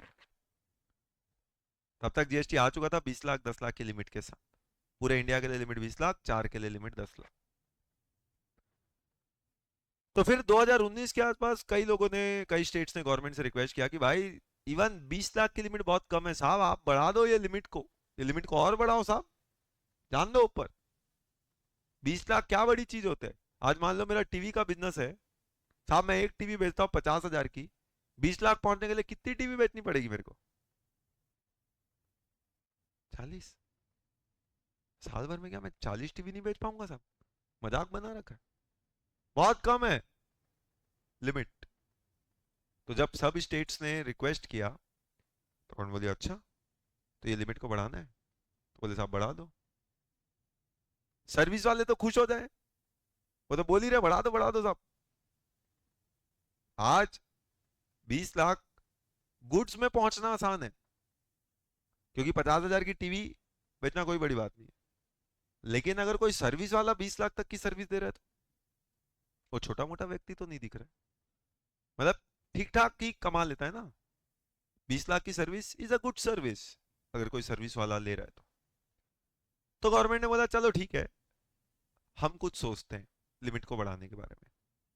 7 मार्च 2019 को एक नोटिफिकेशन लाया, इफेक्टिव हुआ 1 अप्रैल 19, जिसमें क्या बोला गया कि if a supplier is engaged in exclusive supply of goods, क्या बोला गया? Exclusive supply of goods. अगर कोई supplier exclusive supply of goods का काम करता है, if a supplier is engaged in exclusive supply of goods, तो फिर यूं समझ लेना उन स्टेट्स के लिए हम ये जो लिमिट है 10 लाख वाली या 20 लाख वाली नॉर्मल लिमिट, उस 20 लाख की लिमिट को हम बढ़ा के कर देते हैं 40 लाख। तो अगर इसका मतलब अगर आपका एक्सक्लूसिव काय का काम है, गुड्स का काम है, तो हम आपकी जो लिमिट है वो एक तरीके से 20 लाख से बढ़ा के कितनी कर रहे हैं, 40 लाख कर रहे हैं। तो उनके लिए लिमिट कर दी गई 40 लाख की। पर शर्त क्या है? एक्सक्लूसिव सप्लायर ऑफ गुड्स होना। तो आपके लिए लिमिट हो जाएगी 40 lakh. You are liable for registration अगर आपका टर्नओवर क्रॉस कर जाता है 40 लाख की लिमिट को। तो जब 40 लाख किया तो कई स्टेट में बोला हाँ चलो बढ़िया है, ठीक है, 20 लाख से तो अच्छा है, कुछ तो लोग कम होंगे, इतने सारे लोगों से वैसे ही टैक्स नहीं लेना है। पर कुछ स्टेट्स मना कर दिए, बोले नहीं साहब 40 लाख बहुत ज्यादा हो जाएगा, 20 लाख तक फिर भी हम देख लेते थे, 40 लाख तो बहुत ही ज्यादा हो जाएगा। तो कई स्टेट्स ने मना कर दिया, कई मतलब कितने, 10। 10 स्टेट ने साफ साफ मना कर दिया कि साहब 40 लाख नहीं मानेंगे हम, बहुत ज्यादा है 40 लाख की लिमिट। तो उन्होंने बोला भाई कौन हो तुम लोग? अब सोचो वो 10 में 4 तो वही बैठे होंगे, वो बोल रहे हैं हम 20 लाख भी नहीं मान रहे थे, आप 40 लाख कर रहे हो, हिम्मत आपकी इतनी ज्यादा हो गई है। तो इसका मतलब क्या उन्होंने 40 लाख मानना था? सवाल ही नहीं उठता। जब वो 20 नहीं माने थे तो 40 क्या खाक मानेंगे? तो मतलब वो 4 उन पे तो होता ही नहीं कॉमन, मामी नग पूरा। 6 नए पैदा हो गए जिन्होंने मना कर दिया, किसके लिए? 20 लाख की लिमिट लेने, 40 लाख की लिमिट लेने के लिए। इन्होंने बोला साहब हम 40 लाख नहीं मानेंगे, हमारे यहाँ 20 लाख ही चलने दो, बहुत है 20 लाख। तो बोले वो 6 कौन है? अरुणाचल प्रदेश नंबर 1, सिक्किम दूसरा, तेलंगाना तीसरा, मेघालय चौथा, उत्तराखंड पांचवा और पौंडीचेरी छठवा। ये 6 स्टेट्स। स्टेट बोलो या यूटी विद लेजिस्लेचर, कोई फर्क नहीं पड़ता। तो ये 6 हैं, इन लोगों ने मना कर दिया किसके लिए? 40 लाख के लिए। तो मतलब आज भी इनके लिए लिमिट क्या है? 20 लाख। तो इनके लिए लिमिट जो अप्लाई होती है वो लिमिट होती है 20 लाख। तो they are liable for registration अगर उनका टर्नओवर क्रॉस होता है लिमिट ऑफ 20 लाख। तो सर ये सब मतलब जो नाम है वो नाम अब तक तो आप जान चुके हैं कि जो नाम है वो आपको पता होना चाहिए, याद होने चाहिए। एग्जाम में दिया रहेगा so and so person a dealer of Mizoram, तो आपको पता होना चाहिए ना कि वो मिजोरम वाला व्यक्ति के लिए लिमिट क्या होती है। जब तक वही नहीं पता होगा आप वो लायबल है रजिस्ट्रेशन के लिए कि नहीं है कैसे बताओगे? तो इसलिए आपको हर स्टेट की लिमिट क्या है पता होनी चाहिए। तो ये स्टेट्स खाली ऐसे ही नहीं दिए, तो नाम आपको पता होने चाहिए। तो जैसे 4 का मैंने सिखा दिया मामीनग पूरा, तो आपको पता है 4 के लिए 10 लाख है। अब 4 के लिए अगर 10 लाख है तो अब 20 लाख किसके लिए? 6 लोगों के लिए। अब 6 लोगों के लिए 20 लाख है तो सर इसका भी कोई तरीका बता दो तो मेहरबानी हो जाएगी। आप कोई सोचिए आपके हिसाब से कोई तरीका आ रहा है क्या? वरना फिर मैं मेरा पुराना तरीका ही बनाता हूँ। तब आप जानते हैं। हाँ, ये सब याद रहता है ना, लायक को इंटर की बात है। बाकी सर वो में आपने जो ऐसे बाकी पढ़ाया था वो धीरे धीरे कुछ कुछ याद है, कुछ याद नहीं है। पर ये याद है कि हाँ, एक अरुण था, एक मेघा थी। तो जानते हैं कहानी किसकी है? अरुण और मेघा की। जो अरुण नाम का व्यक्ति था, वो कहाँ रहता था? सिक्किम में। तो बेचारा सिक्किम में रहता था, सिक्किम इज इंडिविजुअल। तो वो सिक्किम में रहता था, और क्या पसंद है उसको? गाना।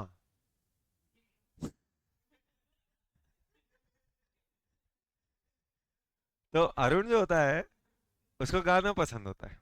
बहुत गाना गाता है वो। ठीक। सुरीला बेसुरा बात की बात है, पर गाना बहुत गाता है। तो अरुण को गाना पसंद है। अब मेघा नहीं, नालायक को गाना। अरुण जो है, उसको गाना बहुत अच्छा लगता है। तो वो क्या करता है, गाना गा के मेघा से सवाल करता है। बोलो क्या सवाल करता है? कि मेघा को क्या पसंद है? बोलो। सिंपल सा सवाल किया ना अरुण ने। तो अरुण जो है, वो सिक्किम में रहता है, सिक्किम से गाना गाता है कि मेघा को क्या पसंद है। तो बोलो, अब सवाल किया है, तो मेघा क्या करेगी? उत्तर देगी उसका। Very good. तो मेघा जो है, वो उत्तर देगी। और उत्तर में क्या बोलेगी? मेघा को क्या पसंद है? चेरी पसंद है। करेक्ट। तो मेघा को चेरी पसंद है। ऑब्जेक्टिव एक ही है। इसका मतलब हमारा मकसद क्या है यहाँ पे? वो 10 स्टेट के नाम याद रखना, चाहे कैसे भी याद हो। पर वो 10 स्टेट अगर एग्जाम में आ जाए तो गलती नहीं होनी चाहिए। तो यहाँ पे अरुण मतलब क्या? अरुणाचल प्रदेश। सिक्किम मतलब सिक्किम। गाना मतलब तेलंगाना। मेघा मतलब मेघालय। उत्तर मतलब उत्तराखंड। चेरी मतलब पौंडीचेरी। उत्तर मतलब उत्तर प्रदेश मत लिख के आइएगा। अगर उत्तर प्रदेश लिख दिया आपने और उसको स्पेशल कैटेगरी स्टेट बना दिया, तो फिर सोच लीजिए एग्जामिनर आपके घर तक आएगा बुलडोजर लेके। चिंता मत करिए, करेगा कुछ नहीं, पर आपको उसमें बैठा के ले जाएगा। तो कहने का मतलब क्या हो रहा है कि ये 6 स्टेट्स और वो 4 स्टेट्स, ये 10 स्टेट्स ने 20 लाख की ही लिमिट मानी, मतलब 40 लाख की एनएच लिमिट मानने से मना कर दिया। तो 6 के लिए 20 लगेगा, बचे हुए के लिए 4 लगेगा, 10 लगेगा। तो आपको समझ में आ गया? तो मतलब क्या हुआ? 22 सबसेक्शन 1 फाइनल पूरा घुमा रहा हूँ। 22 सबसेक्शन 1, 22 सबसेक्शन 1 क्या बोलता है?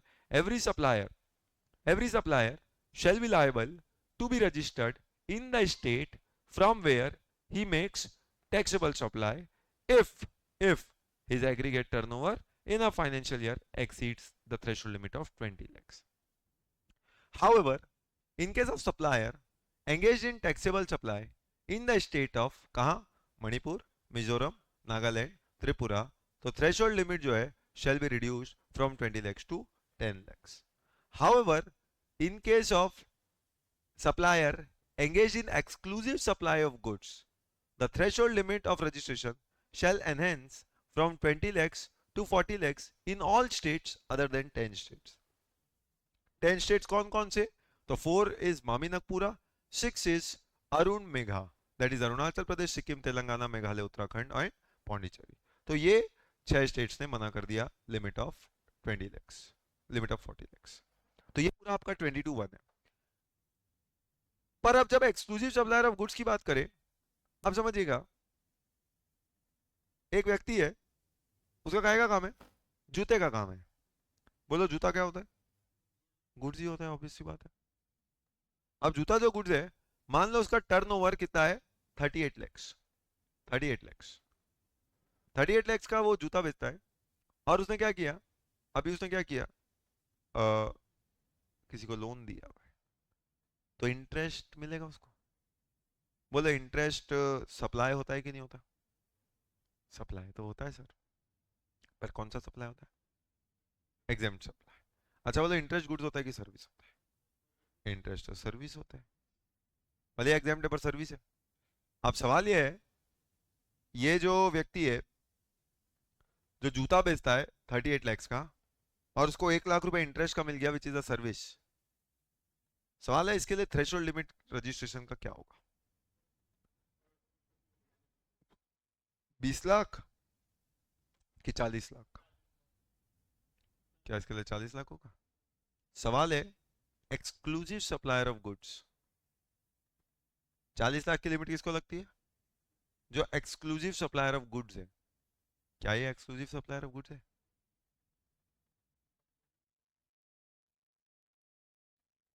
क्या ये एक्सक्लूसिव सप्लायर ऑफ गुड्स है? नहीं। ये गुड्स भी देता है, ये सर्विस भी लेता है, जूते भी बेच रहा है और इंटरेस्ट भी ले रहा है। तो गुड्स प्लस सर्विस का काम है ना इसका। और देखा जाए तो गुड्स प्लस सर्विस है तो फिर थ्रेशोल्ड लिमिट तो कम हो गया, क्योंकि ये वाला 40 लाख का एनएच लिमिट सिर्फ किसके लिए? उन लोगों के लिए जो एक्सक्लूसिव गुड्स का काम करते हैं। तो अगर मुझे इंटरेस्ट भी मिल रहा है, भले ही एग्जाम्प्ट हुआ, तो क्या हुआ है? तो सप्लाई, और सप्लाई में सर्विस है, और सर्विस है तो भैया गुड्स प्लस सर्विस हो गया। आप एक्सक्लूसिव सप्लायर ऑफ गुड्स तो रहे नहीं, और एक्सक्लूसिव सप्लायर ऑफ गुड्स नहीं रहे तो आपको ये थ्रेशोल्ड का बेनिफिट ही नहीं मिल रहा था। गवर्नमेंट बोलती है हमने 40 लाख की लिमिट बढ़ा दी, पता नहीं लोग अभी भी 40 लाख को मान क्यों नहीं रहे। सोचिए यही हाल कंपोजिशन स्कीम में भी हुई थी। यहाँ गवर्नमेंट ने कंपोजिशन स्कीम लाई थी, लेकिन समझ नहीं आ रहा था कि लोग कंपोजिशन स्कीम ले क्यों नहीं रहे। फिर आप जैसे किसी समझदार ने बताया था कि भाई आप शर्त ही ऐसी रखते हो कि सामने वाला मर जाए। आपने बोला था कंपोजिशन गुड्स वाला सर्विस नहीं दे, तो भैया कोई भी थोड़ी सी भी सर्विस देता था तो डिस्क्वालीफाई हो जाता था 10(1) से, और अगर डिस्क्वालीफाई हो गया तो फिर उसको नॉर्मल डीलर बनना था। तो प्रैक्टिकली हर व्यक्ति कुछ ना कुछ तो सर्विस दे ही देता था। उससे बचने के लिए वहां पे क्या लाए थे?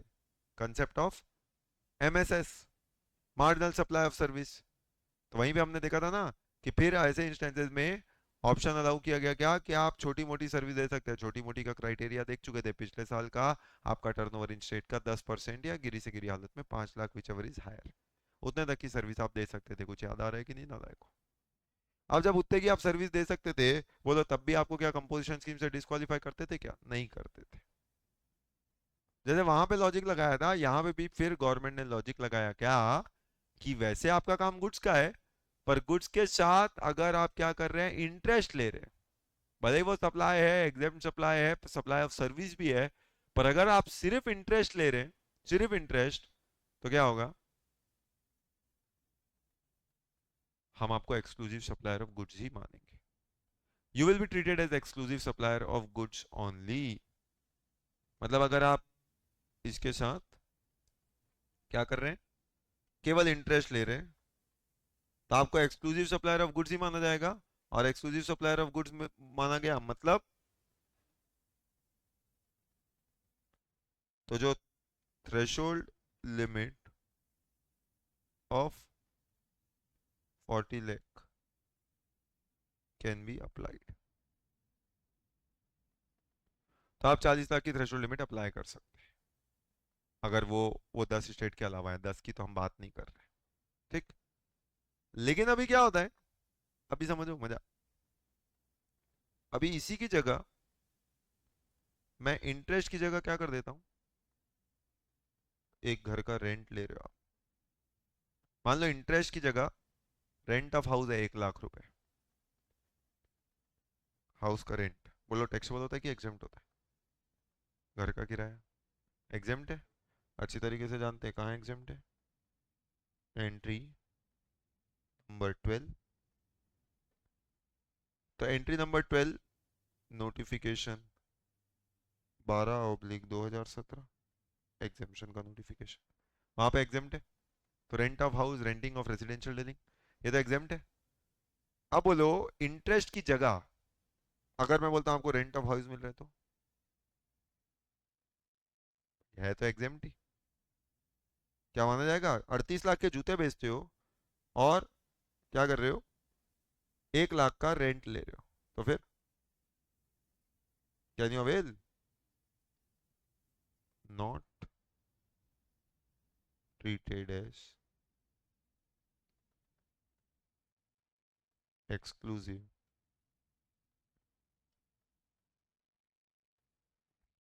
Supplier of goods.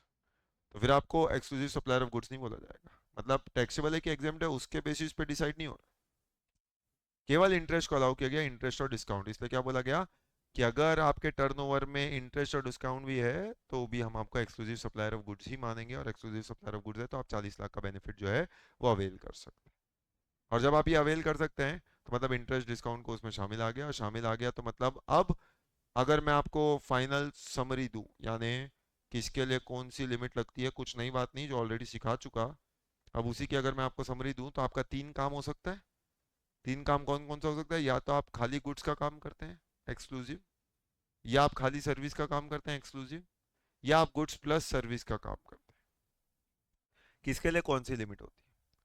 मैं बोलता हूं अगर आप सर्विस कर रहे हैं या गुड्स प्लस सर्विस कर रहे हैं तो फिर 40 लाख तो है ही नहीं, तो आपके लिए लिमिट कितनी है? 20 लाख। कॉमन लिमिट है 20 लाख आपके लिए। लेकिन अगर वो चार स्टेट से, कौन? मामी नगपुरा, तो फिर आप जानते हैं लिमिट क्या है? 10 लाख। तो इसका मतलब अगर आपका सर्विस का काम है या गुड्स प्लस सर्विस का काम है तो आपके लिए नॉर्मल लिमिट 20 लाख है, पर चार स्टेट्स के लिए लिमिट 10 लाख है।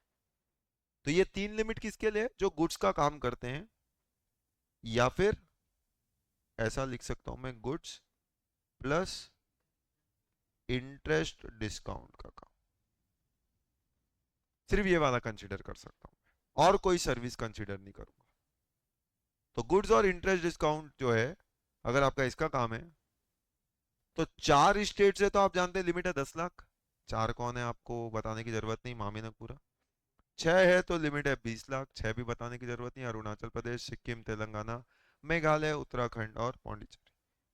अदर्स हैं तो 40 लाख। अदर्स मतलब कौन आ गए इसके अंदर? Rest of India.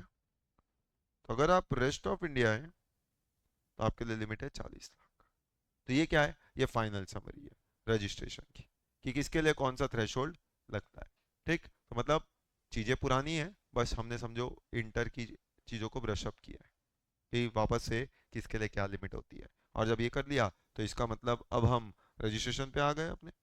रजिस्ट्रेशन पे अगर आ रहे हैं तो मतलब आप जानते हैं रजिस्ट्रेशन के बारे में पूरा प्रोसेस जो है वो चालू कहाँ से होता है? सेक्शन 22 से। 22 से पहले ऑलरेडी 2 क्लॉज 107 हम देख चुके हैं। टैक्सेबल पर्सन कौन होता है? टैक्सेबल पर्सन का मतलब पर्सन हु इज रजिस्टर्ड और liable to be registered under 22 और 24। तो जो भी रजिस्टर्ड है या लायबल टू बी रजिस्टर्ड है अंडर 22 या 24, उसको टैक्सेबल पर्सन बोलते हैं। करेक्ट। अब 22(1), 22 जो है वो पूरा चालू होता है, हु आर द पर्सन जो आर लायबल फॉर रजिस्ट्रेशन। तो 22(1) क्या बोलता है? एवरी सप्लायर, इसका मतलब recipient is outside the scope of 22(1), इसका मतलब e commerce operator is also outside scope of 22(1). Every supplier shall be liable to be registered under this act in the state और यूटी other than special category state. Other than special category state को एक बार bracket में डाल के पढ़ता हूं मैं, तो ब्रैकेट छोड़ के, every supplier shall be liable to be registered under this act in the state or UT from where he makes taxable supply of goods, services or both, if his aggregate turnover in a financial year exceeds the threshold limit of 20 lakh. अगर turnover cross कर रहा है 20 लाख तो you are liable for registration. But other than special category state, क्योंकि other than special category state क्या है? उसके लिए पहला प्रोविजन है जो क्या बोलता है? Where such person makes taxable supply of goods services और both from any of the special category state, he shall be liable to be registered if his aggregate turnover in a financial year exceed 10 lakh. Sir ये तो बोल रहा है कोई भी special category state से हो तो आपके लिए लाइबिलिटी टू रजिस्टर है अगर आपका टर्नओवर 10 लाख क्रॉस हो जाए। अपन ने तो चार ही पढ़ा था, जबकि स्पेशल कैटेगरी तो 11 होते हैं। तो स्पेशल कैटेगरी स्टेट्स मतलब कितने होते हैं? 11 स्टेट्स। तो उनके लिए क्या बोल रहे हैं भैया? लिमिट तो 4 लाख हो, 10 लाख हो जाएगी। करेक्ट। ये काम करो, एक्सप्लेनेशन में हो, और एक्सप्लेनेशन में तीसरा पॉइंट पढ़ो। तीसरा पॉइंट, एक्सप्लेनेशन में तीसरा पॉइंट। अब वो क्या बोलता?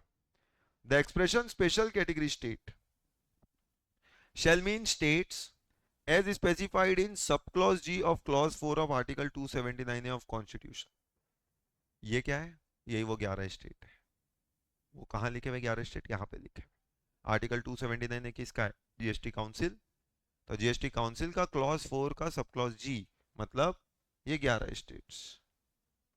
shall mean 11 states except, except, अब देखो क्या लिखा। स्पेशल कैटेगरी स्टेट का मतलब वही होगा जो काउंसिल ने उधर आर्टिकल 279A में बताया गया था, लेकिन उसमें से हम कुछ लोगों को नहीं मानेंगे, जैसे कि जम्मू कश्मीर को नहीं मानेंगे, अरुणाचल प्रदेश को नहीं मानेंगे, असम को नहीं मानेंगे, हिमाचल प्रदेश को नहीं मानेंगे, मेघालय, सिक्किम, उत्तराखंड को नहीं मानेंगे। ऐसा तो मतलब क्या है? इनको नहीं मानेंगे बोलता है।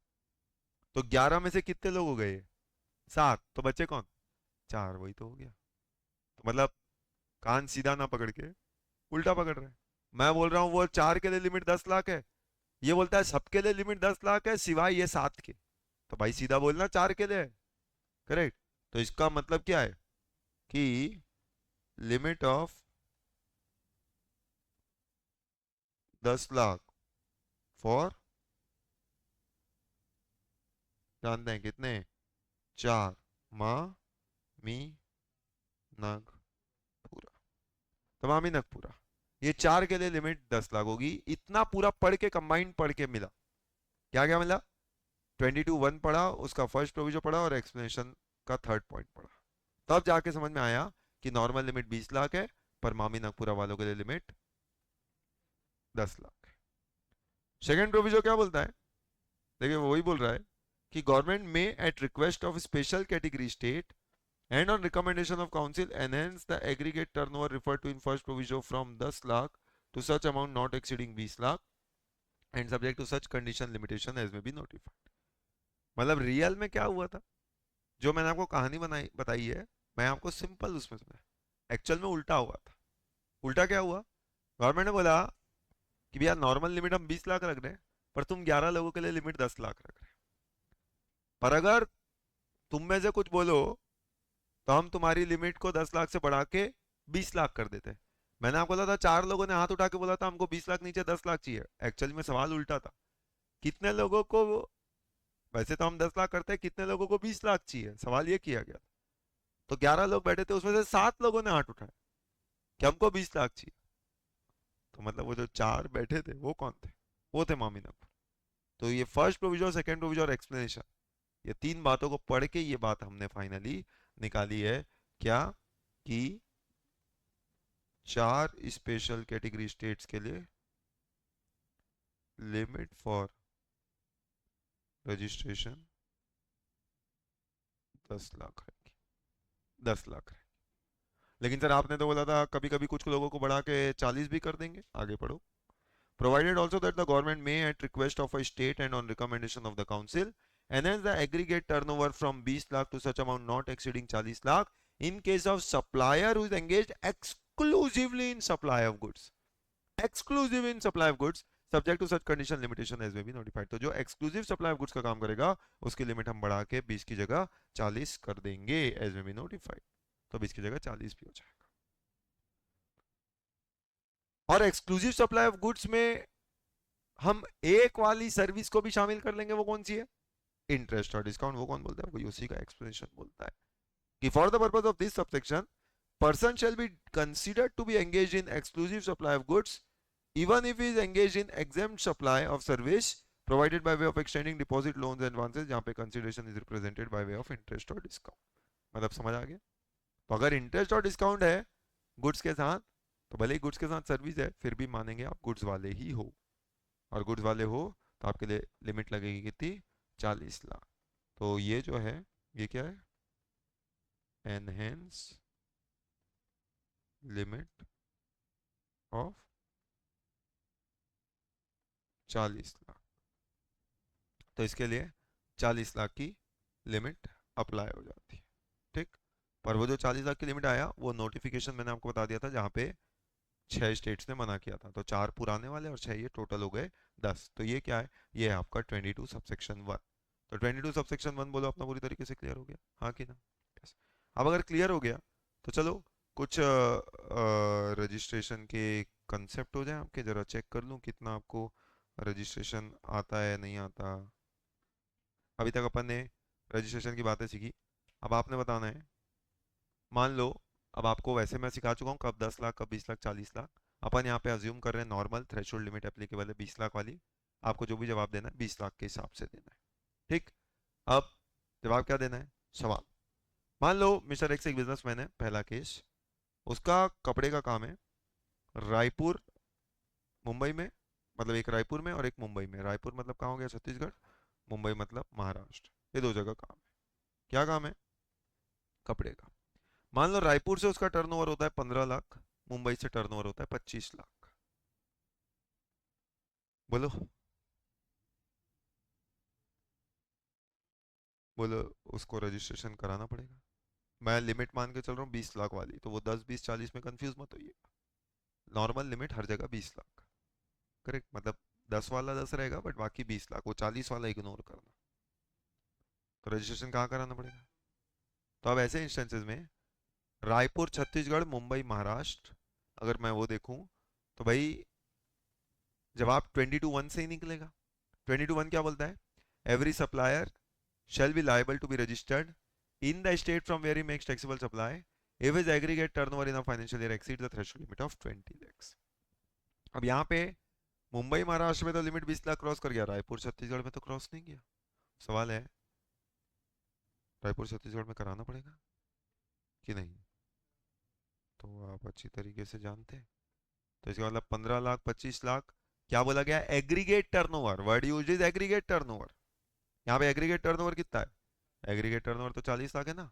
तो it has cross the threshold limit, और if it has cross the threshold limit, कहाँ कराना पड़ेगा? दोनों जगह। दोनों जगह, क्योंकि 22(1) क्या बोला? Every supplier shall be liable to be registered in the state from where he makes taxable supply. बोलो टैक्सेबल सप्लाई कहाँ से दे रहा है? दोनों जगह से। तो liable to be registered in both the state अगर उसका एग्रीगेट टर्नओवर एक्सीड्स 20 लाख। तो हो गया। यस।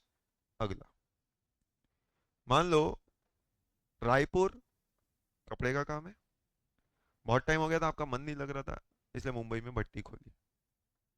मुंबई में काय का काम है? भट्टी का काम है। अब आप जानते हैं अगेन रायपुर छत्तीसगढ़ मुंबई महाराष्ट्र। रायपुर में उसने 15 लाख के कपड़े बेचे। अब बोलो मुंबई में 25 लाख की भट्टी कर दी। अब बोलो, बोलो रजिस्ट्रेशन कराना पड़ेगा। अब अगर रजिस्ट्रेशन कराना पड़ेगा, लायबल फॉर रजिस्ट्रेशन है, तो कहाँ? ओनली रायपुर, मतलब only Chhattisgarh, only Maharashtra, both Chhattisgarh Maharashtra, neither Chhattisgarh nor Maharashtra. जवाब तो मैं आपको जो सिखाया हूँ लॉ उसी से आऊंगा। इसका मतलब हमने जवाब तो अलग से बनाना नहीं है। लॉ तो हम सीख चुके हैं 22 सबसेक्शन 1, और ये कोई केस स्टडी किसी किताब में नहीं मिलेगी। ये सब क्लास की केस स्टडी है जो सिर्फ आपको एक्सक्लूसिव क्लास में मिलेगी। बोलिए कहाँ कराना है? कहीं नहीं? कि छत्तीसगढ़ कि महाराष्ट्र कि दोनों जगह? तो जवाब 22(1) से ही निकालने की कोशिश करते हैं। Every supplier shall be liable to be registered in the state from where he makes taxable supply if his aggregate turnover in the financial year exceeds the threshold limit of 20 lakhs। Aggregate turnover क्या होता है? चार चीजों से बना हुआ। चार चीजें: taxable, exempt, zero rated, interstate supply, person having same PAN. यहाँ पे एग्रीगेट टर्नओवर कितना हुआ? अगेन 40 लाख। भाई एग्रीगेट टर्नओवर का मतलब क्या होता है? टैक्सेबल एग्जेम्प्ट सब जोड़ के। तो नॉन जीएसटी सप्लाई भी एग्जेम्प्ट सप्लाई होता है। करेक्ट। तो आपका एग्रीगेट टर्नओवर 40 लाख हो गया। Has he cross the threshold limit 20 lakh वाली? यस। तो 20 लाख क्रॉस कर गई, you are liable for register. और अब लायबल फॉर रजिस्टर हो तो कहाँ? In the state from where you make taxable supply. अब सवाल है टैक्सेबल सप्लाई कहाँ दे रहे हो? टैक्सेबल सप्लाई तो रायपुर छत्तीसगढ़ में दे रहे हो ना। तो मतलब रजिस्ट्रेशन कहाँ कराना पड़ेगा? रायपुर छत्तीसगढ़ में कराना पड़ेगा। मुंबई महाराष्ट्र में कोई जरूरत नहीं है। सोचो मुंबई महाराष्ट्र में रजिस्ट्रेशन करा के कर क्या लोगे? भट्टी चला रहे हो। तो रायपुर में कराना पड़ेगा। बोलो क्लियर हो गई बात? यस। तीसरा केस, रायपुर में एक काम है कपड़े का, मणिपुर में दूसरा काम है कपड़े का। दोनों जगह कपड़ा। रायपुर में बेचा 15 लाख, मणिपुर में बेचा 12 लाख। अब बोलो, रायपुर में 15 लाख, मणिपुर में 12 लाख, एग्रीगेट टर्नओवर 27 लाख। कोई डाउट ही नहीं है इसमें। बीसी क्रॉस हो गया, और मणिपुर है 10, 10 भी क्रॉस हो चुका है, सब क्रॉस हो चुका है। कोई दिक्कत है? एग्रीगेट टर्नओवर 27 लाख, कहाँ कराना पड़ेगा? दोनों जगह। तो यहाँ पे तो दोनों, ये तो इजी केस स्टडी है। नेक्स्ट, अगेन रायपुर कपड़ा, मणिपुर कपड़ा। रायपुर में टर्नओवर 5 लाख, मणिपुर टर्नओवर 12 लाख। आप सोचिए, Raipur turnover 5 lakh, Manipur turnover 12 lakh.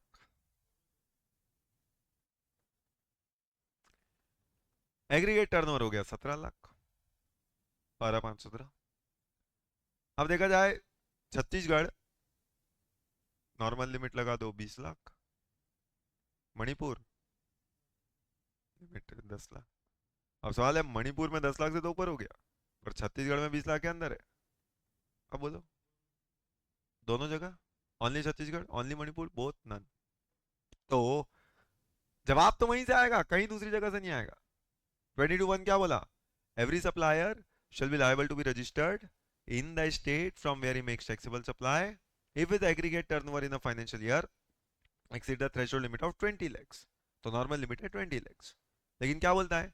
however if the supplier is engaged in taxable supply in the state of Manipur, Mizoram, Nagaland, Tripura, the threshold limit shall be reduced from 20 lakhs to 10 lakhs। मतलब क्या है? फिर मतलब यह है कि पूरे इंडिया के लिए लिमिट ही आपकी 10 लाख हो जाएगी, अगर आपका ये चार में से कोई एक स्टेट में काम है। ऐसा नहीं है कि सिर्फ ये चार के लिए 10 लाख है और बाकियों के लिए 20 लाख है। अगर ये चार में से एक में आपका काम हुआ तो पूरे इंडिया के लिए आपकी लिमिट कितनी हो गई? 10 लाख। आपका टर्नओवर कितना है? 17 lakh. Cross the threshold limit, मतलब लाइबल फॉर रजिस्ट्रेशन। कहाँ? दोनों जगह, दोनों जगह। तो आपकी लाइबिलिटी फॉर रजिस्ट्रेशन दोनों जगह होती है। बन रहा है कि नहीं बन रहा है? ठीक है, अगला। बहुत मणिपुर हो गया, थोड़ा त्रिपुरा ले चलता हूँ आपको। एक तो रायपुर रखना ही पड़ेगा अपने को, तो रायपुर में भी कपड़ा, त्रिपुरा में भी कपड़ा। अब बोलो,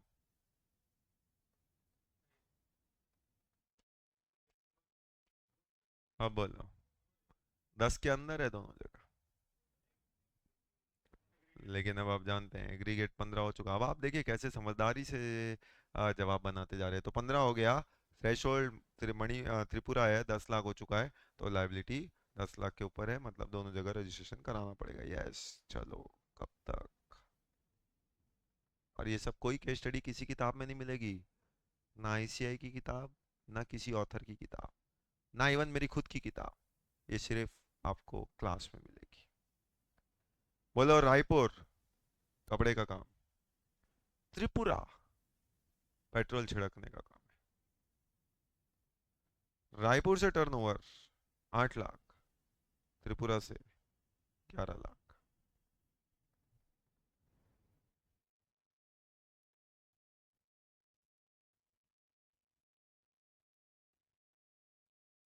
सोचिए।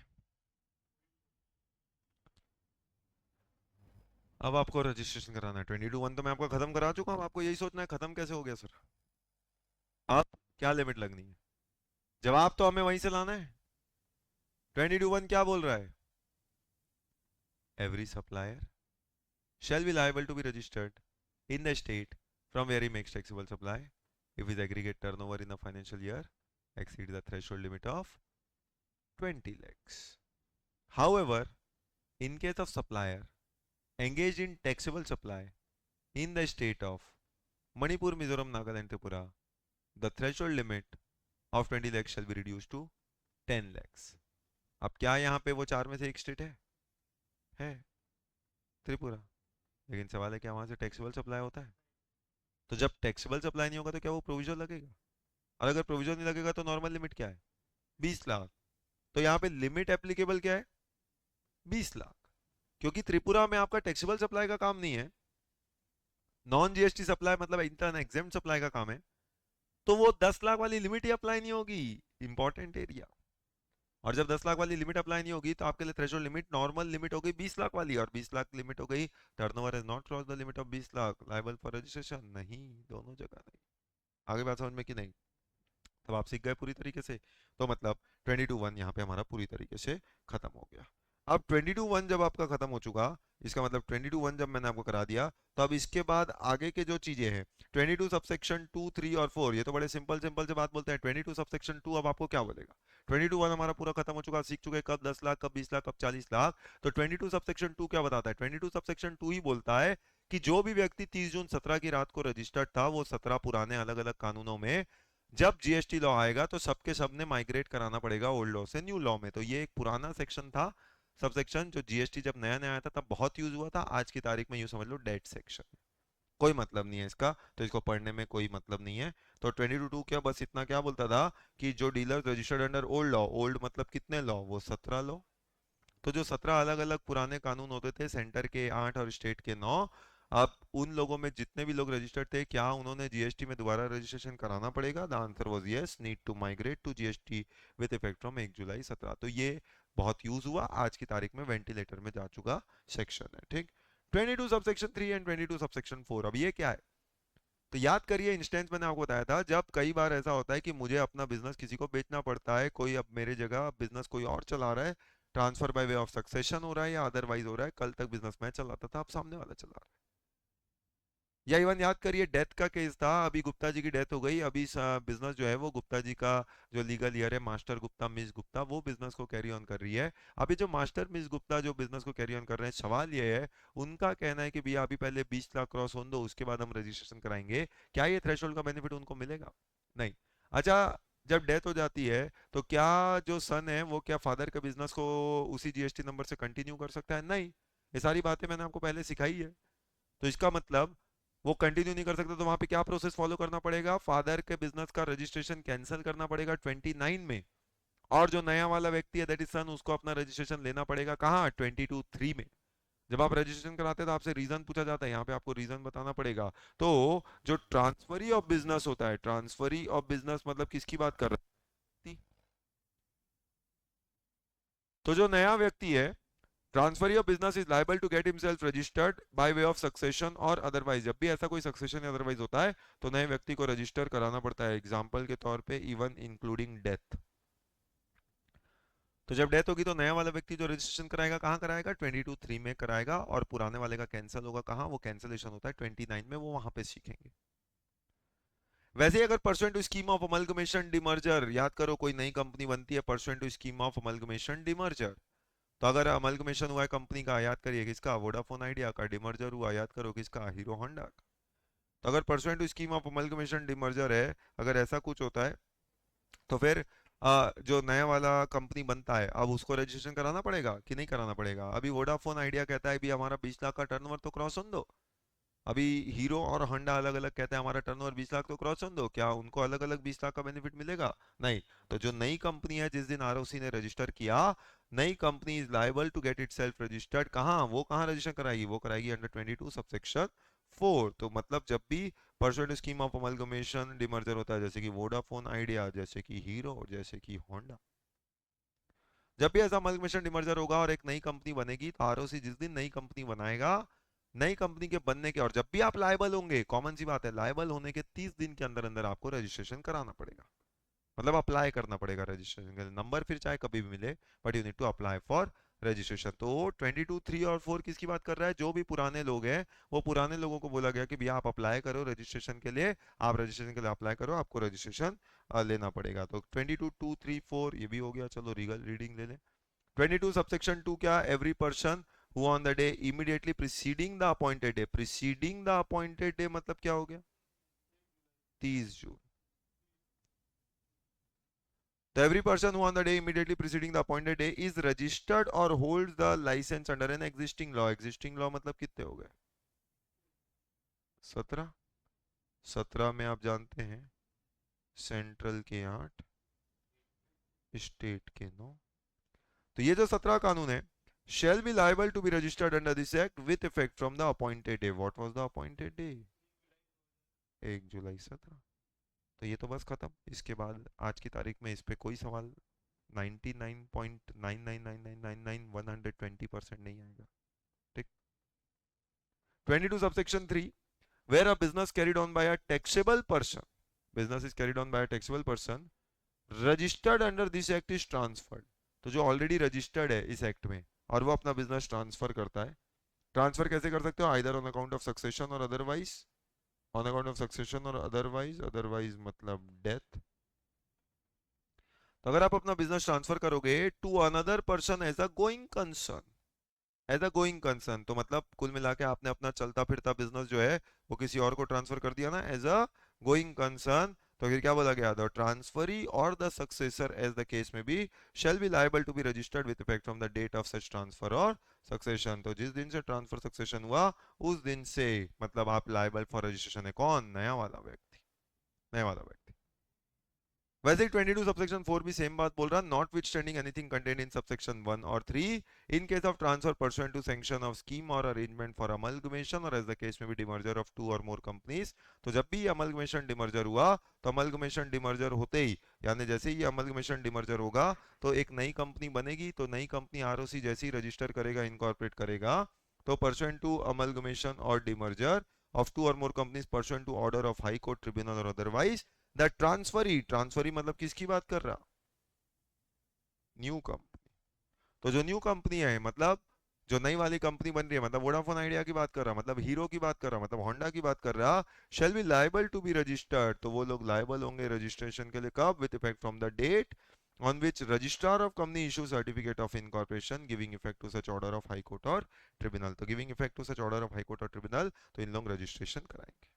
ठीक, तो 22 1 2 3 4 ये बातें अपन ने पूरी तरीके से सीख ली कि आपकी लाइबिलिटी टू रजिस्ट्रेशन कहाँ कहाँ आ सकती है, ये हमने सीख लिया। जब ये सीख लिया, साथ साथ एग्रीगेट टर्नओवर क्या होता है ये तो मैं आपको सिखा ही चुका हूँ पहले ही, तो ये तो बस रिकैप है टॉपिक जो हमने ऑलरेडी पहले डिटेल में कई बार कर रखा है कि एग्रीगेट टर्नओवर किन से बनता है। तो एग्रीगेट टर्नओवर सेक्शन 2 क्लॉज 6 में डिफाइंड था, जो कितनी चीजों से बनता है, चार चीजें, taxable supply, exempt supply, export और interstate supply of person having same PAN मतलब ब्रांच ट्रांसफर। तो ये चार चीजें जुड़ती हैं। क्या नहीं जुड़ता, तो इट एक्सक्लूड्स खुद जीएसटी, तो जीएसटी नहीं जुड़ता कोई भी प्रकार का, और टैक्स पेड अंडर आरसीएम, तो आरसीएम वाला टर्नओवर वो आपका नहीं होता, वो टर्नओवर किसका होता है, वो सप्लायर का होता है, तो रेसिपिएंट के उसमें जस्ट वो टैक्स पे करेगा तो उसके एग्रीगेट टर्नओवर का हिस्सा नहीं बनता। करेक्ट, तो ये चीजें आती हैं। एग्रीगेट टर्नओवर का यूज कहाँ कहाँ आता है, कंसेप्ट अपन ने देखा था। एग्रीगेट टर्नओवर का प्रैक्टिकल यूज मैं कहाँ कहाँ लाता हूँ, तो एग्रीगेट टर्नओवर का प्रैक्टिकल यूज आता है एप्लीकेबिलिटी फॉर कंपोजिशन लेवी देखने के लिए कि भैया आप कंपोजिशन स्कीम के लिए एलिजिबल हो कि नहीं, तो वहां पे हम देखते थे if your aggregate turnover in the preceding financial year 10-1 था, तो आप जानते थे 150 लैक्स या 75 लैख 10-1 में और 50 लैक्स 10-2 में। वैसे ही एप्लीकेबिलिटी फॉर रजिस्ट्रेशन के लिए भी हम जो चेक करते हैं वो यही चेक करते हैं एग्रीगेट टर्नओवर। तो जो टर्नओवर की लिमिट है वो 40 लाख, 20 लाख, 10 लाख है, यही जो हम देखते हैं ये क्या है, यही है 22-1। तो यहाँ पे एग्रीगेट टर्नओवर का कंसेप्ट इस्तेमाल हो रहा है प्रैक्टिकली एंड मोस्ट वाइडली। तो एग्रीगेट टर्नओवर क्या होता है ये भी हमने सीख लिया। तो मतलब 22 जो है वो आज हमने पूरी तरीके से कवर अप कर लिया कि who are the persons who are liable for registration. ठीक उसी प्रकार से अब कौन कौन persons not liable for registration होते हैं और कौन कौन कंपलसरी रजिस्ट्रेशन होते हैं और उसके आगे का प्रोसीजर फॉर रजिस्ट्रेशन क्या है, ये अपने अगले पार्ट अगले उसका हिस्सा रहेगा। करेक्ट, तो चलो आज के लिए इतना ही, दैट्स इट, थैंक यू।